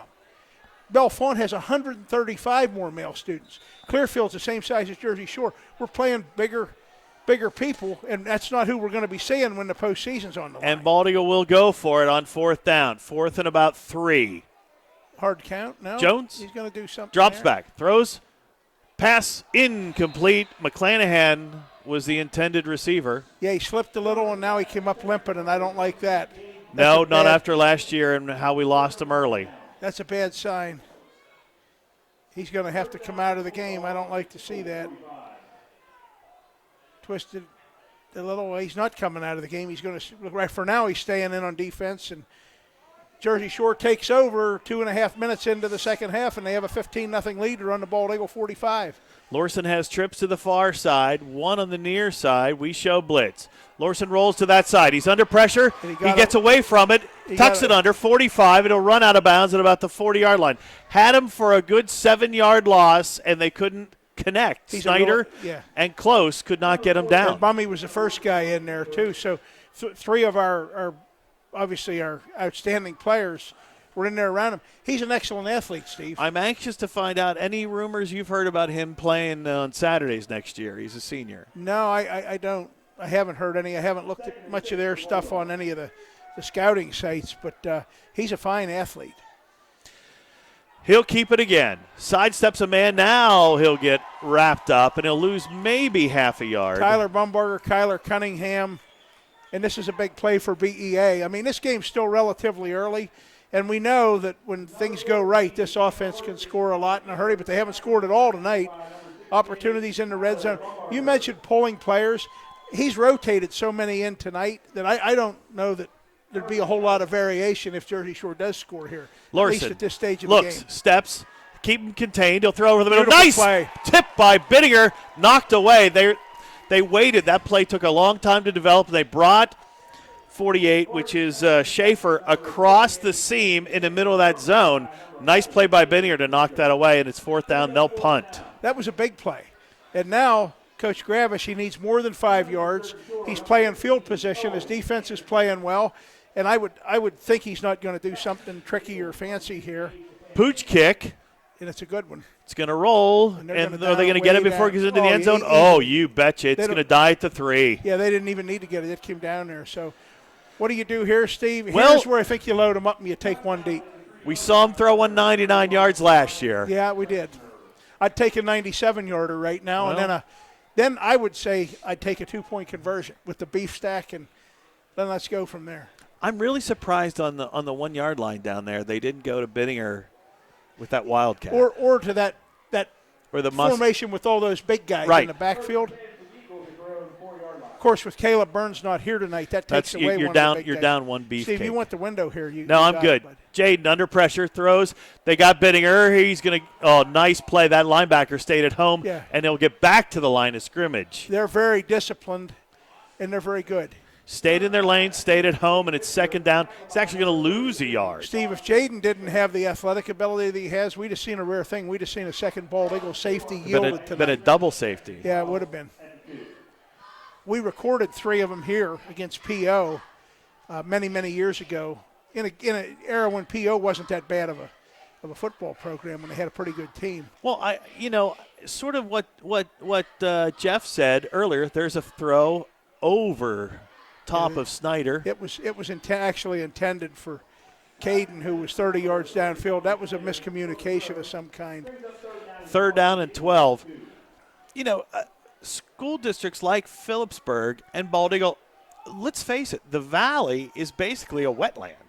Right, So you can't build here. right. So we don't have the opportunities The to mountain put has a lot new of state ground that you're Right. not going to build on either. pumps. Going deep, has him. No, he threw it in. He threw it inside, and Bittinger was still outside. It'll be 4th down. Now you got to kick it away. Our routes, we are completely disconnected here right now. Like Well- in a funk. I mean, that's What- no intended. You're going to see a funk here next Oh, week, yes, Steve. we are. And you know what happened last night at the home delivery? He was there because that video was his student project. Oh, was it? Oh, great kid. Well, it helps that his dad's a techno genius. But I went over to him and offered him a blue and gold number 8 jersey if he'd come over here tonight. I reminded him he probably owed Jersey Shore one after that season opener. Right.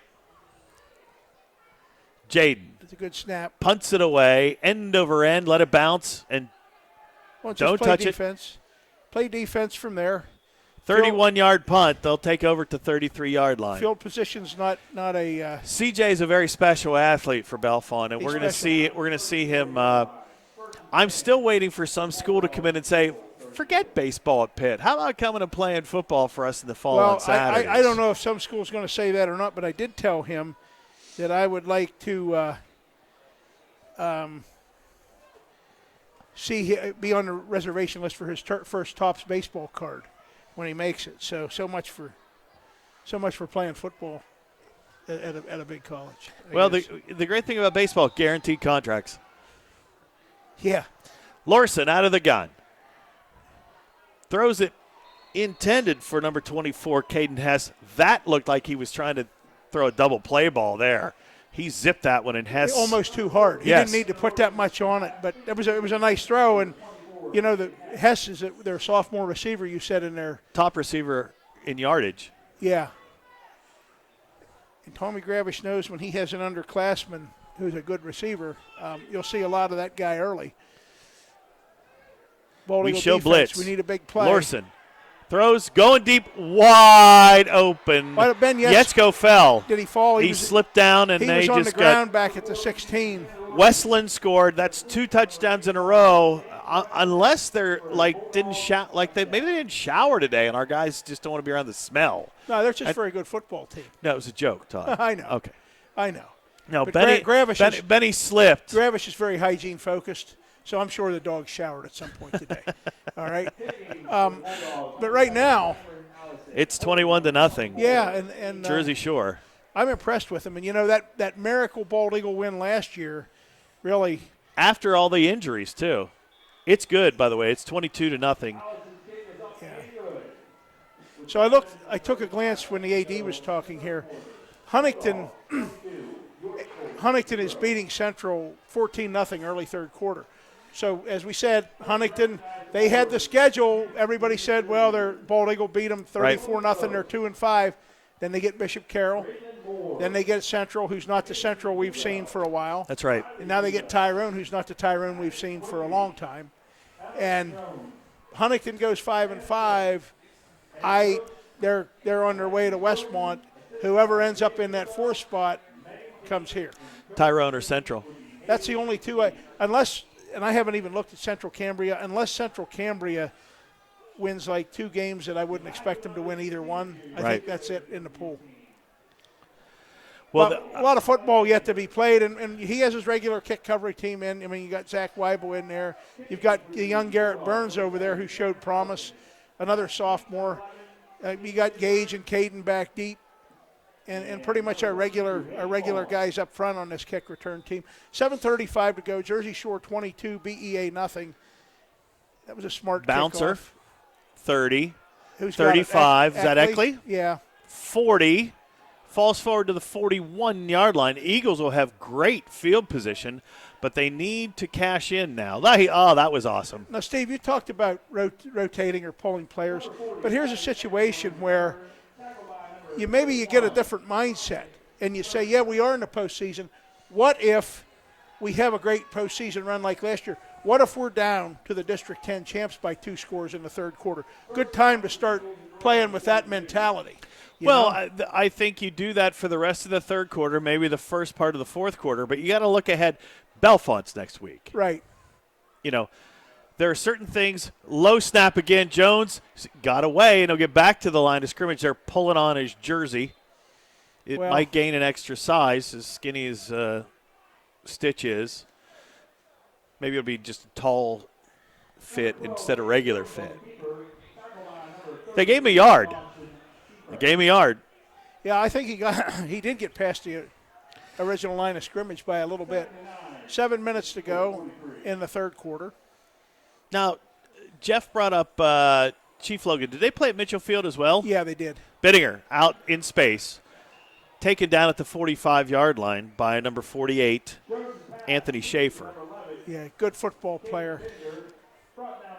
That was the only field. That was the only field outside of Kish's field that Mifflin County had, wasn't it? Lewistown and Chief both played Chief's there. Kish had the old Armaugh. Yeah. Armaugh Field right along 322.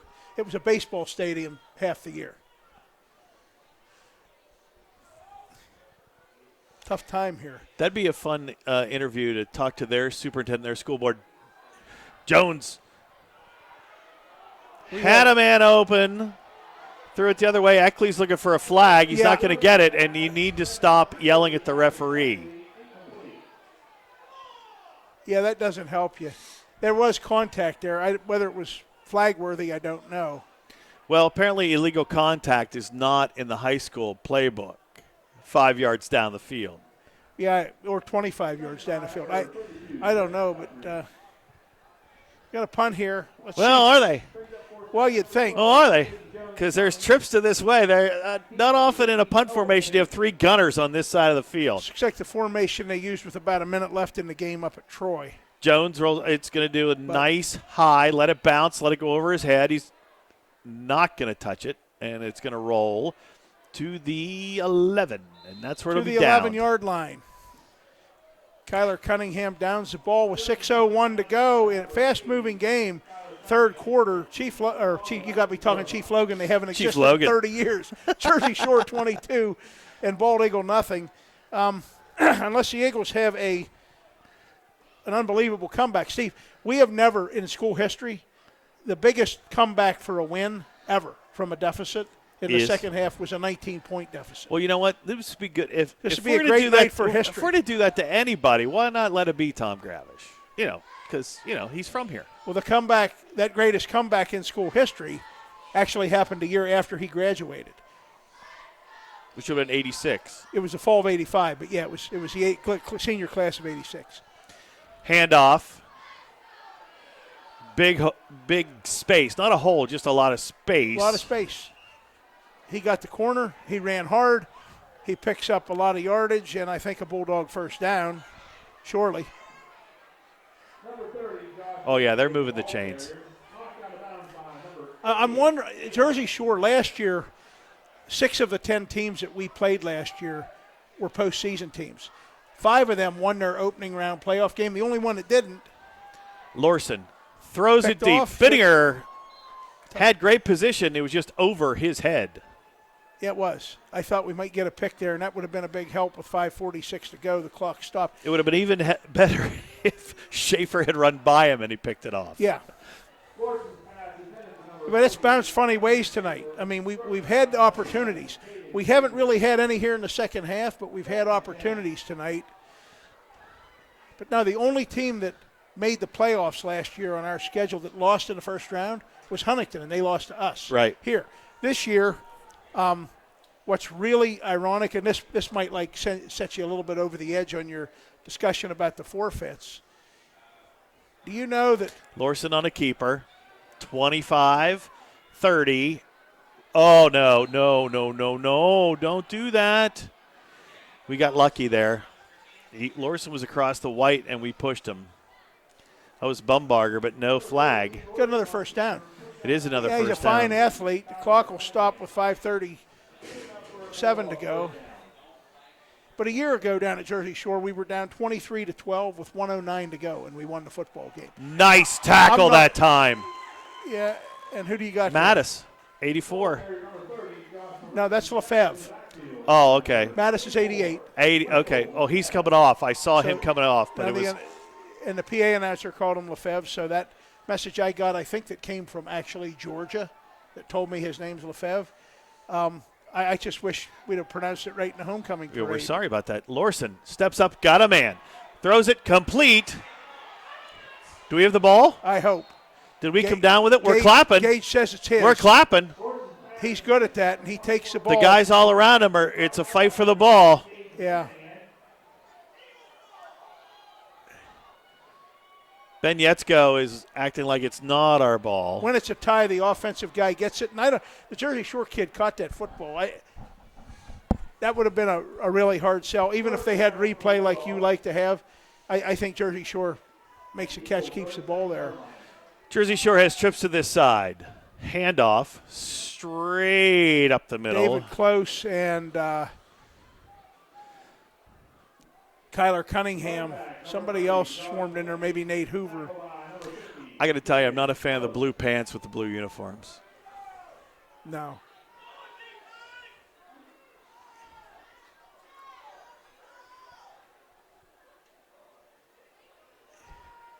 Lorson, play action. Off his back foot. Oh, my goodness. What a nice throw. That was a dandy. Incomplete. It was right there, though. He didn't step. I was going backwards and throwing that ball. Steve, I don't follow a lot of teams. I don't follow the Jersey Shore, but I wonder if Lorson is a storied athletic name. And I mean, decades and decades. Right. That last name was around when you and I were there. Different sports, wrestling, baseball, obviously football. I don't. 12 we guys had on the 12 field? guys on the field, and did we get caught? Yeah, we did. Yeah, of we course did. we did. Yeah, we did. 12 guys on the field. We've made a pile of mistakes tonight, and that's going to give them a very manageable, 3rd and 1 now. 4th and 6. No, it's not 4th and 6. We had 12 guys on the field. Substitution, on blue. It'll be a 5-yard penalty. So far, you got to take this as a learning game. Another thing dawned on me here tonight.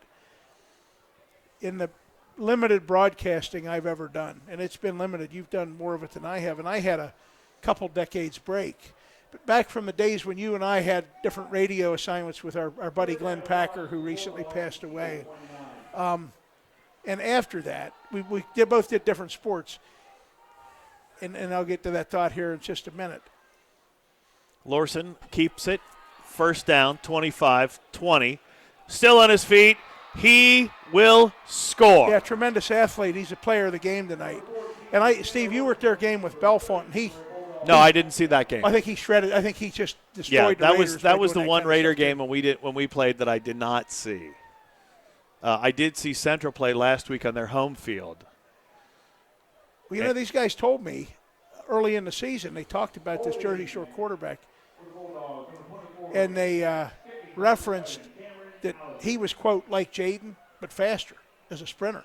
And he's pretty good. I mean, If throws,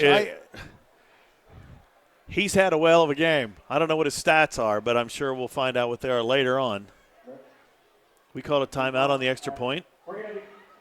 no, it was we were offsides. Ah. We had a neutral zone infraction. So now we'll see. 22-0. Well, now it's 28. So now we'll see what. No, they wait. Still 28. Oh, what happened there? No, they always wait. They wait and put up. They wait, change it here after the extra point. But I thought about this, and you know the last time, because keep in mind, last year when we lost it to Clearfield here, we were undefeated going in. You and I had been in the booth all year. And remember, I had number one, I'd had surgery the week before, and then I had a pre-planned trip. So I was 300 miles from here with my face all taped up. You and the AD did the Clearfield game, so I wasn't in the booth. Right. That's not why we lost, but I'm just saying we lost that night and I wasn't in the booth. If this game looks pretty bad right now, if this holds up, this will be the first time that I have been in the booth on a radio or the internet for whatever of a Bald Eagle football loss since Bellefonte beat Bald Eagle 14-13 in 1989 on Todd Hardy's field goal, like with 7 seconds left over there. In what I still think was, even though Bellefonte won, it was the greatest Bald Eagle Bellefonte game I've ever seen. That's 30 years. Now, with the exception of last year, I'd only, who's this, Gage it to back? 10, Yeah. 15, 20, 25, and that's where he'll be knocked down, and that's where the Eagles will start. And let's see who comes out at quarterback. No, is that 32? That was Hayden Vaughn. Hayden Vaughn, we got to get different number styles on the jerseys because that was Vaughn, and I thought it was Gage too. The only reason I thought maybe it was Vaughn was his gait when he got up here at the end at the tackle. Here's who's not on the field. Number 12, Jaden Jones. Nor number 30, Tommy Snyder. Nor number 40, Eckley. Right. 23, Garrett Burns. Soft. Burns will keep it. Gets to the 30.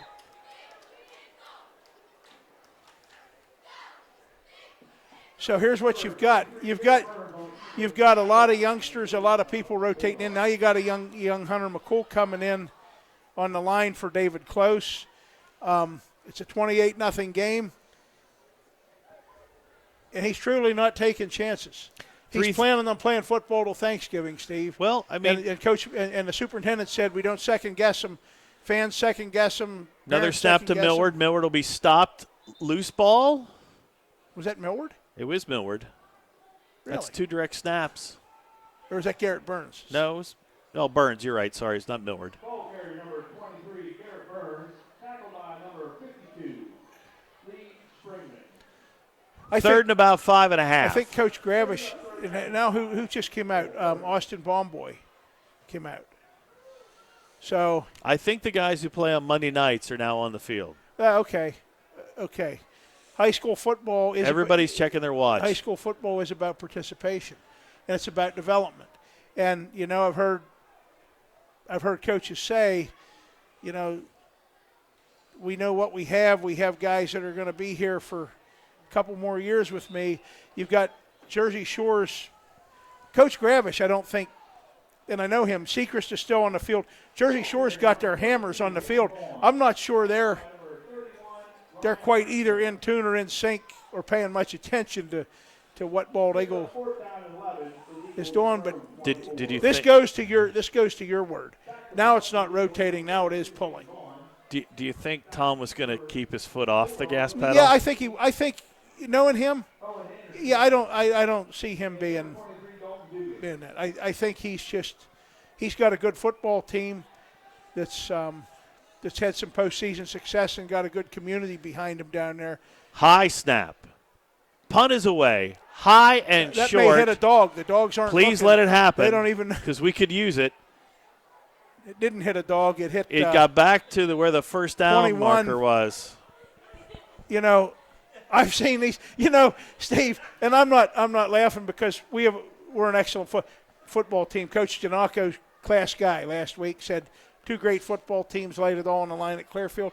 These are very good football teams, but Bald Eagle coming off that win at Clearfield. I don't think I quite expected this, and obviously had we scored on a couple of those first half possessions, this is a different ball game. But you still have Lorson in the Lorson's still game. in. He makes the pitch. Everybody's going to get their 1 touchdown tonight. Well, that's Malecki. That's one of their top backs. He and Seacrest are still in there. They're not letting up. Well, and they have the ride home, and Coach Gravish also knows that a touchdown and an extra point will make the fourth quarter go really fast. That doesn't mean he's going to stop then either. Well, he may not. We got a minute and a half left he to may go in still the third remember quarter. the bad snap that led to the miracle win in Lycoming County last year. Well, there's one thing they have to remember is they hand the ball off up to the Seacrest, fullback. and He's we're not going to go tackle in. him. Yeah, he's a bull. Touchdown. 34-0, the Bulldogs out in front of the Eagles. Make sure and we need to know who all these kids are that are in the game for us now, because if you and I are still around and somehow still doing this next year, we're going to see a lot of these guys next That's year. why I had Jeff here at halftime, making sure I smoothed a little bit. Well, yeah, Steve, you're and everybody told you that. They told him you were going to interview him, and I made sure you had to give him your headset. I'm worried about Miller here. No, I've interviewed him thousands of times on the school bus everywhere. I was just glad you let me stay in here and listen to the interview. That's probably his best extra point attempt of the night. Yeah, it's good. He got that one. 35-0. Bulldogs 35, your Eagles 0. So this will be interesting. So let's see. Well, on this from position, a perspective of you're going into the Curtin Bowl next week. Right. It's the game on the schedule every year. Okay, I'm going to take some issue with that too, but go ahead, keep going. What's better? You don't play the week before the Curtin Bowl, or you play at home and you lose? Well, it depends who you play at home, and you don't get a bunch of guys clobbered and beat up. Well, but here you go. Now, Bellefonte is the only team. Now that Jesse Nagel's in his 4th year, it's the only team on Bald Eagles that he's ever coached against at least once in the regular season that he hasn't beaten. He's beaten Chestnut Ridge. They're not on the schedule anymore. He's beaten Clearfield twice, beaten Tyrone twice, Huntington 3, how many ever times, Central a couple of times. Bellefonte's 3-0 against him. Bellefonte will clearly be favored by everybody next week when you look at common opponents and scores and the health of the teams. And that's a live ball. Yes, 10, 20, look out, still on his feet, and back to the 30-yard line goes Eckley. So what could have been a disaster. Here's the issue. Last night at the 1969 dinner, you can say all you want, and I had a young guy from this generation a couple weeks ago tell me Bellefonte's a Super Bowl. This is not the 1980s. These guys play. You play to get to the postseason in your class. You purists can say what you want, but Bellefonte's greatest star, biggest offensive player on that 1969 team that was all over the field on that tape that we rebroadcast last night, he made the comment that, hey, that Bald Eagle Bellefonte game wasn't even the last game of the season. That was week 7. Our biggest game, much bigger then, was State College in the Kettle game at the end of the season. That year, Bald Eagle beat State College in week 3, lost to Bellefonte in week 7, and what happens? Bellefonte loses to State College in week 9. A lot of parity in that. So what I said was, at that point, Bellefonte today has, in that 3-year pool of male student athletes that gets what classes Garrett Burns carries the ball, Bellefonte has 135 more male students than Bald Eagle has to choose a football, to get athletes from, to get band members from, to get whatever from. So And yet, guess what? The AD showed me the numbers. We're 68% smaller than Bellefonte now. On the next cycle, we're 81% smaller. I've expressed that to people in Bellefonte who don't believe that. Well, people just don't get it. Numbers don't lie. And when you look at this, we have kids running around today that are in preschool, down here in Milesburg or wherever, that are someday going to play football on this field. They may not see a Bald Eagle Bellefonte game. The superintendent talked about our enrollment. If you looked at second and third graders and fourth graders, which they'll be here before we know it, in the blink of an eye, they'll be the sophomores and juniors. When we get to that stage of Bald Eagle Bellefonte football, we will be AA or borderline single A. Right. They will be 4A as they are now, or Going to borderline 5A. Yes. It's right. It's what happened to the opposite of what happened to Bellefonte State College. Sure. There's rivalry that would never end.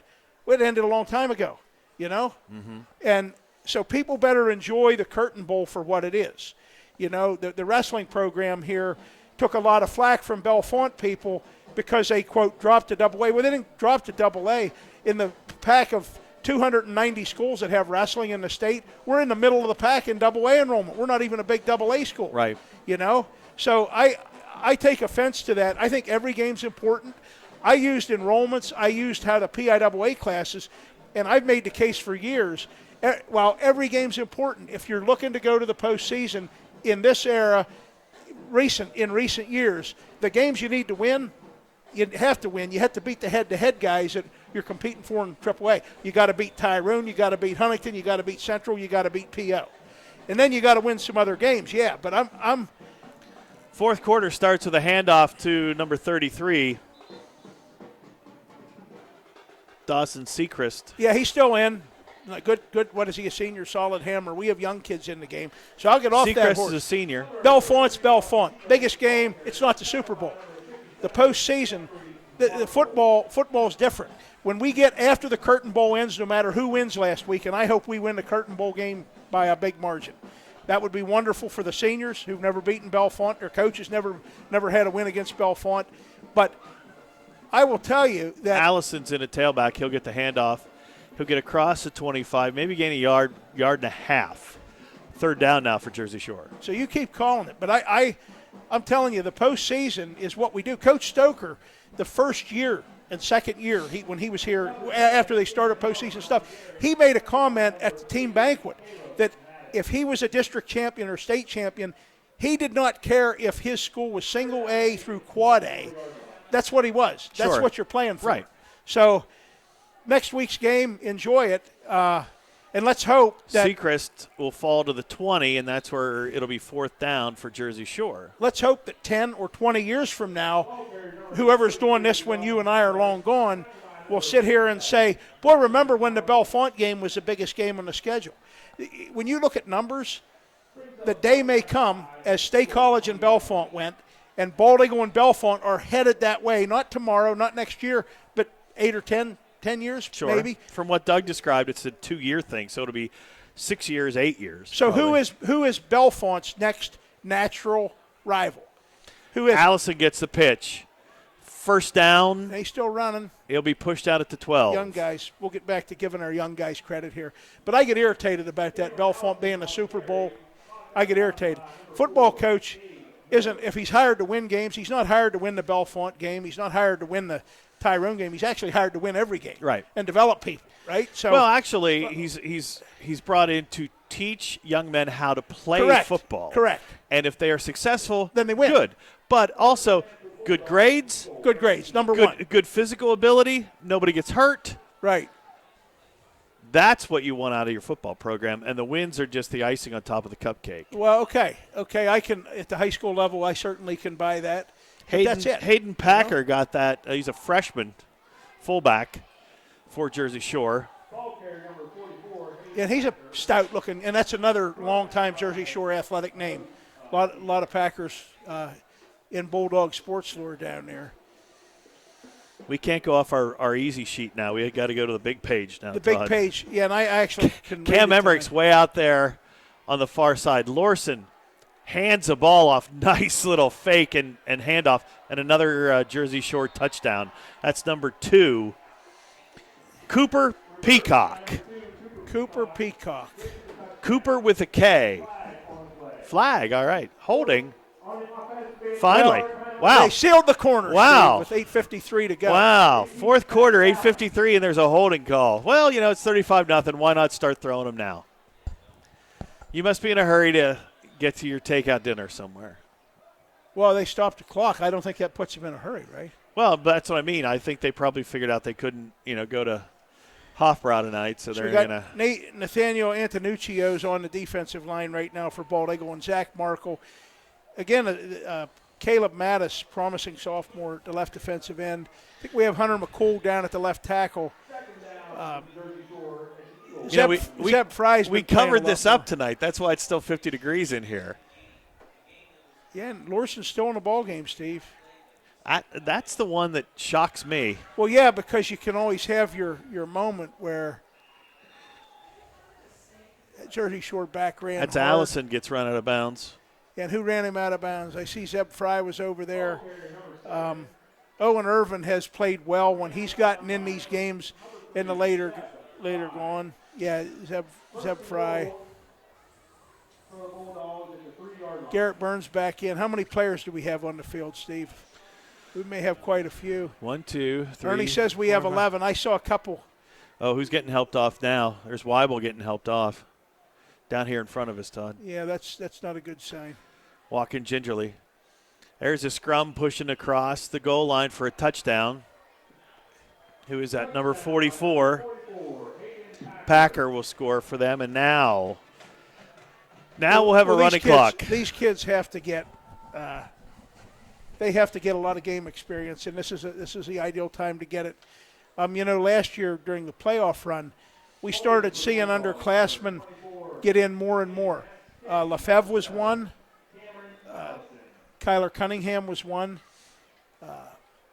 Even Nate Hoover from about week 6 on saw a lot more playing time. Oh, yes, because of the injuries that we had.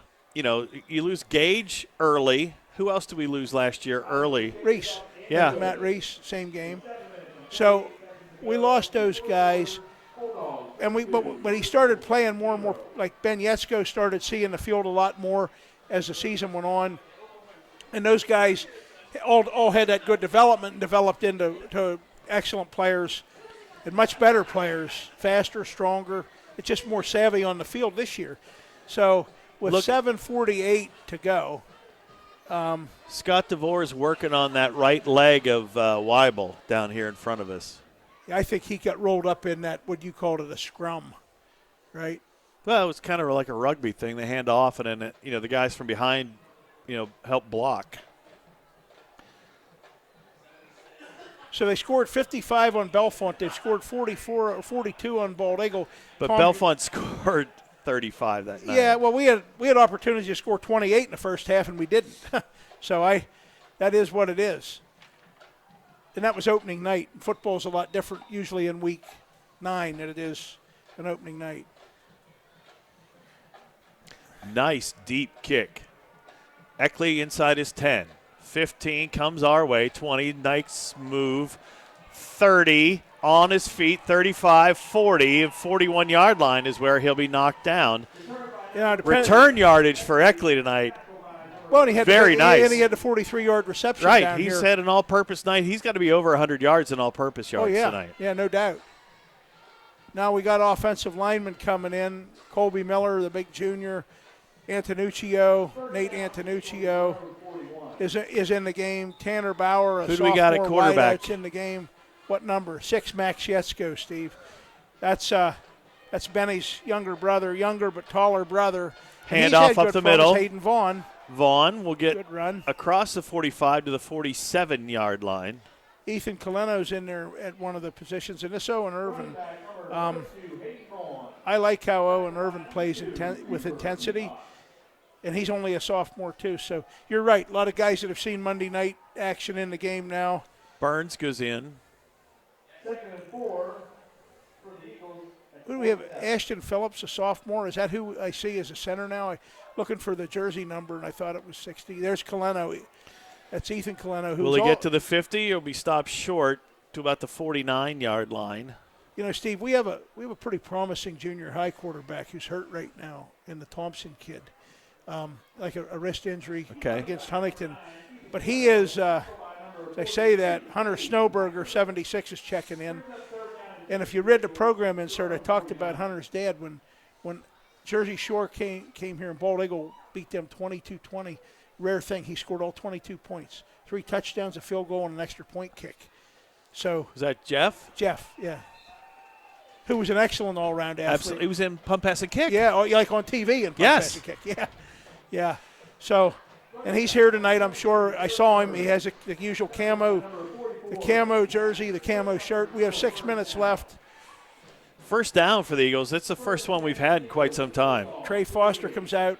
I'd like to see Max get an opportunity. I don't know if Coach Nagel will have him throw it, but I'd like to see Max get an opportunity to throw it here.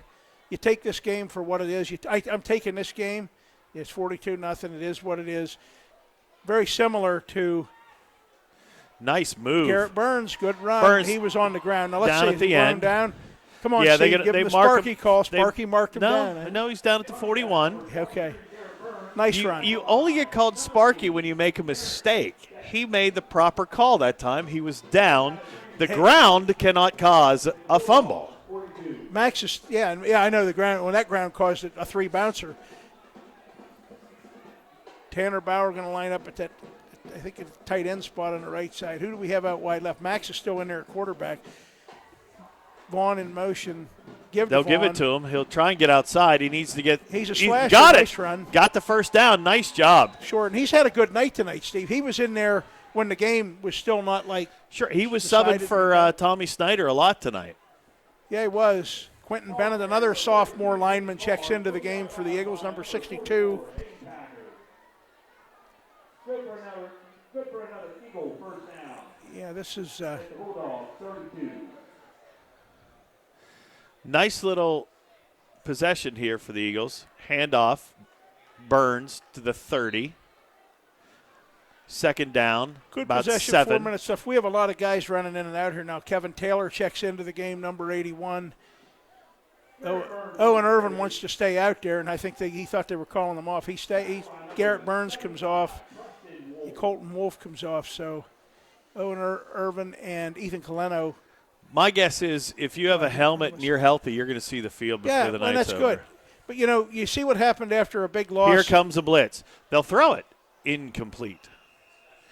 Short hop that one. Intended for Ethan Coleno. That's too bad because that one there, the way the Jersey Shore kid was coming up, if that passes up where he catches that standing on his chest, Ethan Coleno has good moves. That one there, that could have been like our score for the night, Preston Gino checks in, and coming out is number 55, Hunter McCool. Hunter McCool.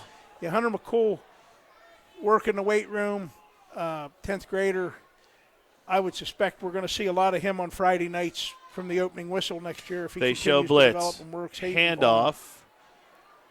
And we'll get back to the line of scrimmage, and it'll be fourth down. So fourth down with about 3 minutes to go. But just think, the big late season loss last year, 1 week earlier, but here to Clearfield. And we had injuries. That's right. And one of the same guys, Matt Reese, is injured tonight. And Caleb Burns, the most established lineman we have, is out for the year, and a great kid and a great team leader. Look, I told people after all those injuries in one game, I said they won't win another game next year, and look at the run they made. Yeah, and they played seven more games. Seven more that. games after that. Yetzko's going to throw it. He's going to throw it deep. Nice throw. He's got a man opened, intercepted. Nice defensive play. Yeah, who's the Jersey Shore kid? It was intended for Zeb Fry. Steve, that wasn't a bad throw. 11. Cam Emmerich was the one who made the interception. Yeah, that was a nice throw. The Eagles. Emmerich had greater position on the receiver. Quentin Bennett staying on the field as a defensive lineman. I think he's pretty excited about that. Preston Gano coming off. The Bulldogs with 2:44 to go in the ball game. Let's see who we have here. We have Hunter McCool and Caleb Mattis. Tanner Bauer coming back in. Zeb Fry's coming out. These guys play hard, and they're the guys that night in and night out get in there and go nose to nose with people like Gage and Caden and David Close and Tommy Snyder and Asher Burkett. So handoff on the they go to the left side. Nice That's number 3, defensive Steinbacher. Caleb Mattis, and looks like Chris Yoder and another Eagle. I don't know if that was 57. Zach Markle. I think they were all kind of in on that tackle. Kitchen coming into the game. Yeah, Colby Miller and Arctic Kitchen, a junior. So this is good. I mean, you said about it, developing our future leaders. We talked last night about that 1969, that 69 reunion group, and it's interesting to see. Nice defensive play. You know, you talked about Steve Weiser, and he was Bald Eagles' most storied player 50 years ago. He was in the state finals 2 years earlier as a sophomore wrestler. First Bald Eagles qualifier and state finalist ever. He was number 22. Gage McClenahan, 50 years later, number 22, in the state finals 2 years ago as a sophomore. Steve Weiser was mesmerized by that. I mean, I pointed that out to him, and he wanted to know all about Gage and, going to Of course he Cornell. did, and he'd love to show him the beautiful quad and Lamedy Gymnasium. Well, yeah, but then he said, well, he's going to wrestle for Cole at Cornell. I said, yeah, it looks that way. He said, well, then, okay. Yeah, never mind. enjoy wearing the red in Ithaca. So, a swarming bunch of Eagles. The guy at Clearfield last week on the PA system, Steve, would have called that a convocation of Eagles. He kind of made fun. Clearfield had the 2-score lead, and we'd make one good play, and then Clearfield get a big gain. You were watching it on TV the first half, and every time we had like 3 or 4 guys in on a tackle, a convocation of Eagles. Well, his convocation language started to kind of fade as that game went from the third quarter into the fourth quarter. It's amazing how that happens. Yeah, As it's the clock amazing. keeps running, we're under 30 seconds left. Need to snap the ball one more time. Congratulations to Tom Gravish, who's done a fine job everywhere he went, and he's rarely lost to his alma mater. He lost to them once at Bellefonte. He lost to them once at Jersey Shore, and that was last year's Miracle game. How did he do when he coached Juniata? Did we play them when he coached Juniata? He coached East Juniata. East Juniata, yeah, and, sorry. No, yeah. we didn't. That'd be the Thompsontown school, right? Not the Mifflintown school. McAllisterville. McAllisterville, okay. Yeah, and what was something about that? But all one school district. Yeah. Yeah. But they were like his opponents were teams like Bucktail. They were like as single A as you could possibly be. Small schools. And he struggled, and I laughed because they won 2 games in 3 years, and Bellefonte hires him. And the Bellefonte people were complaining, saying this guy, why would you hire a guy that won 2 games at some single A school? And, low punt, high bounce. And there's a nice run back on the attempt by Gabe Millward.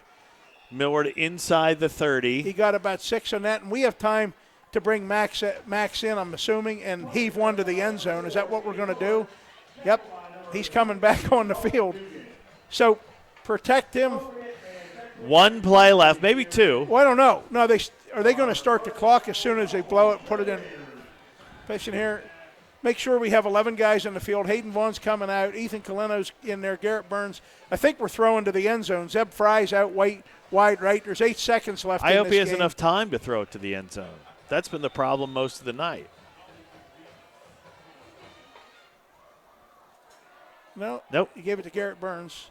Let And Burns this game's run gonna it end on inside about the 25. On about a 6-yard gain by sophomore Garrett Burns. The football game is over. Congratulations to Coach Tom Gravish of the District 4 Quad A Jersey Shore Bulldogs, and best wishes to those guys in their postseason they have coming up. And obviously, Steve, Bald Eagle, now 7-2, still the top seed. The top seed's a lock. We're here. We just don't. We think it'll be Friday night, November 1st. I know the Curtain Bowl, which is the Curtain Bowl. It's not the Super Bowl, folks. Bellefonte's coming to town. It's a big one, and I keep pointing that out. That everybody on our schedule from week 5 on, so the last 6 opponents, schools with bigger enrollments, even those that are AAA. Doug Dyke showed us the numbers for the next year's cycle. Next year, Penns Valley has 22 more male students than we do. As if the Mountain League doesn't, if it is as we know it now, we are the smallest school in the Mountain League next year for every male sport. Basketball, wrestling doesn't matter. Penns Valley. Wow. So that puts it in perspective. And the Bellefonte guys said it all. Well, we've had all the growth from the university people. Penns Valley, you're seeing that now down Route 45. What do you say over here? The valley's a wetland. You and I love it. We grew up in it. The mountaintop is a beautiful place filled with great people, but filled with more trees and mountains and state forest. There's nowhere for us to grow. Nowhere for us to grow. So we are Bald Eagle. We're Bald Eagle proud, and let's enjoy what we've got here. And Steve, I'll let you close this one. Well, what we saw tonight was difficult in some spots, some mistakes, some calls that didn't go our way. The key thing I think we have to look at, and we'll talk about next week before we play Bellefonte, the injuries that happened tonight. How's Bomb Boy with his stinger? Will Weibel be ready to go? And don't forget Kaleno, losing him early. That's something that we're going to have to worry about next time. That'll do it for us tonight. Thank you, Eagle Ambassadors, for providing the YouTube channel. Thank you for watching. We'll be back next week with the Curtain Bowl, and there will be, if you monitor social media, either Twitter or Facebook, for us to broadcast the District 6 playoff game, we will need sponsorships, and you can make those sponsorships to Doug Dyke. Feel free to call him at the school. He's going to find out the cost, and you'll know it when we know it. For Todd Warner, me too, Steve Miller, and this week especially, make sure you hug your kids one extra time. Thanks for watching. Good night.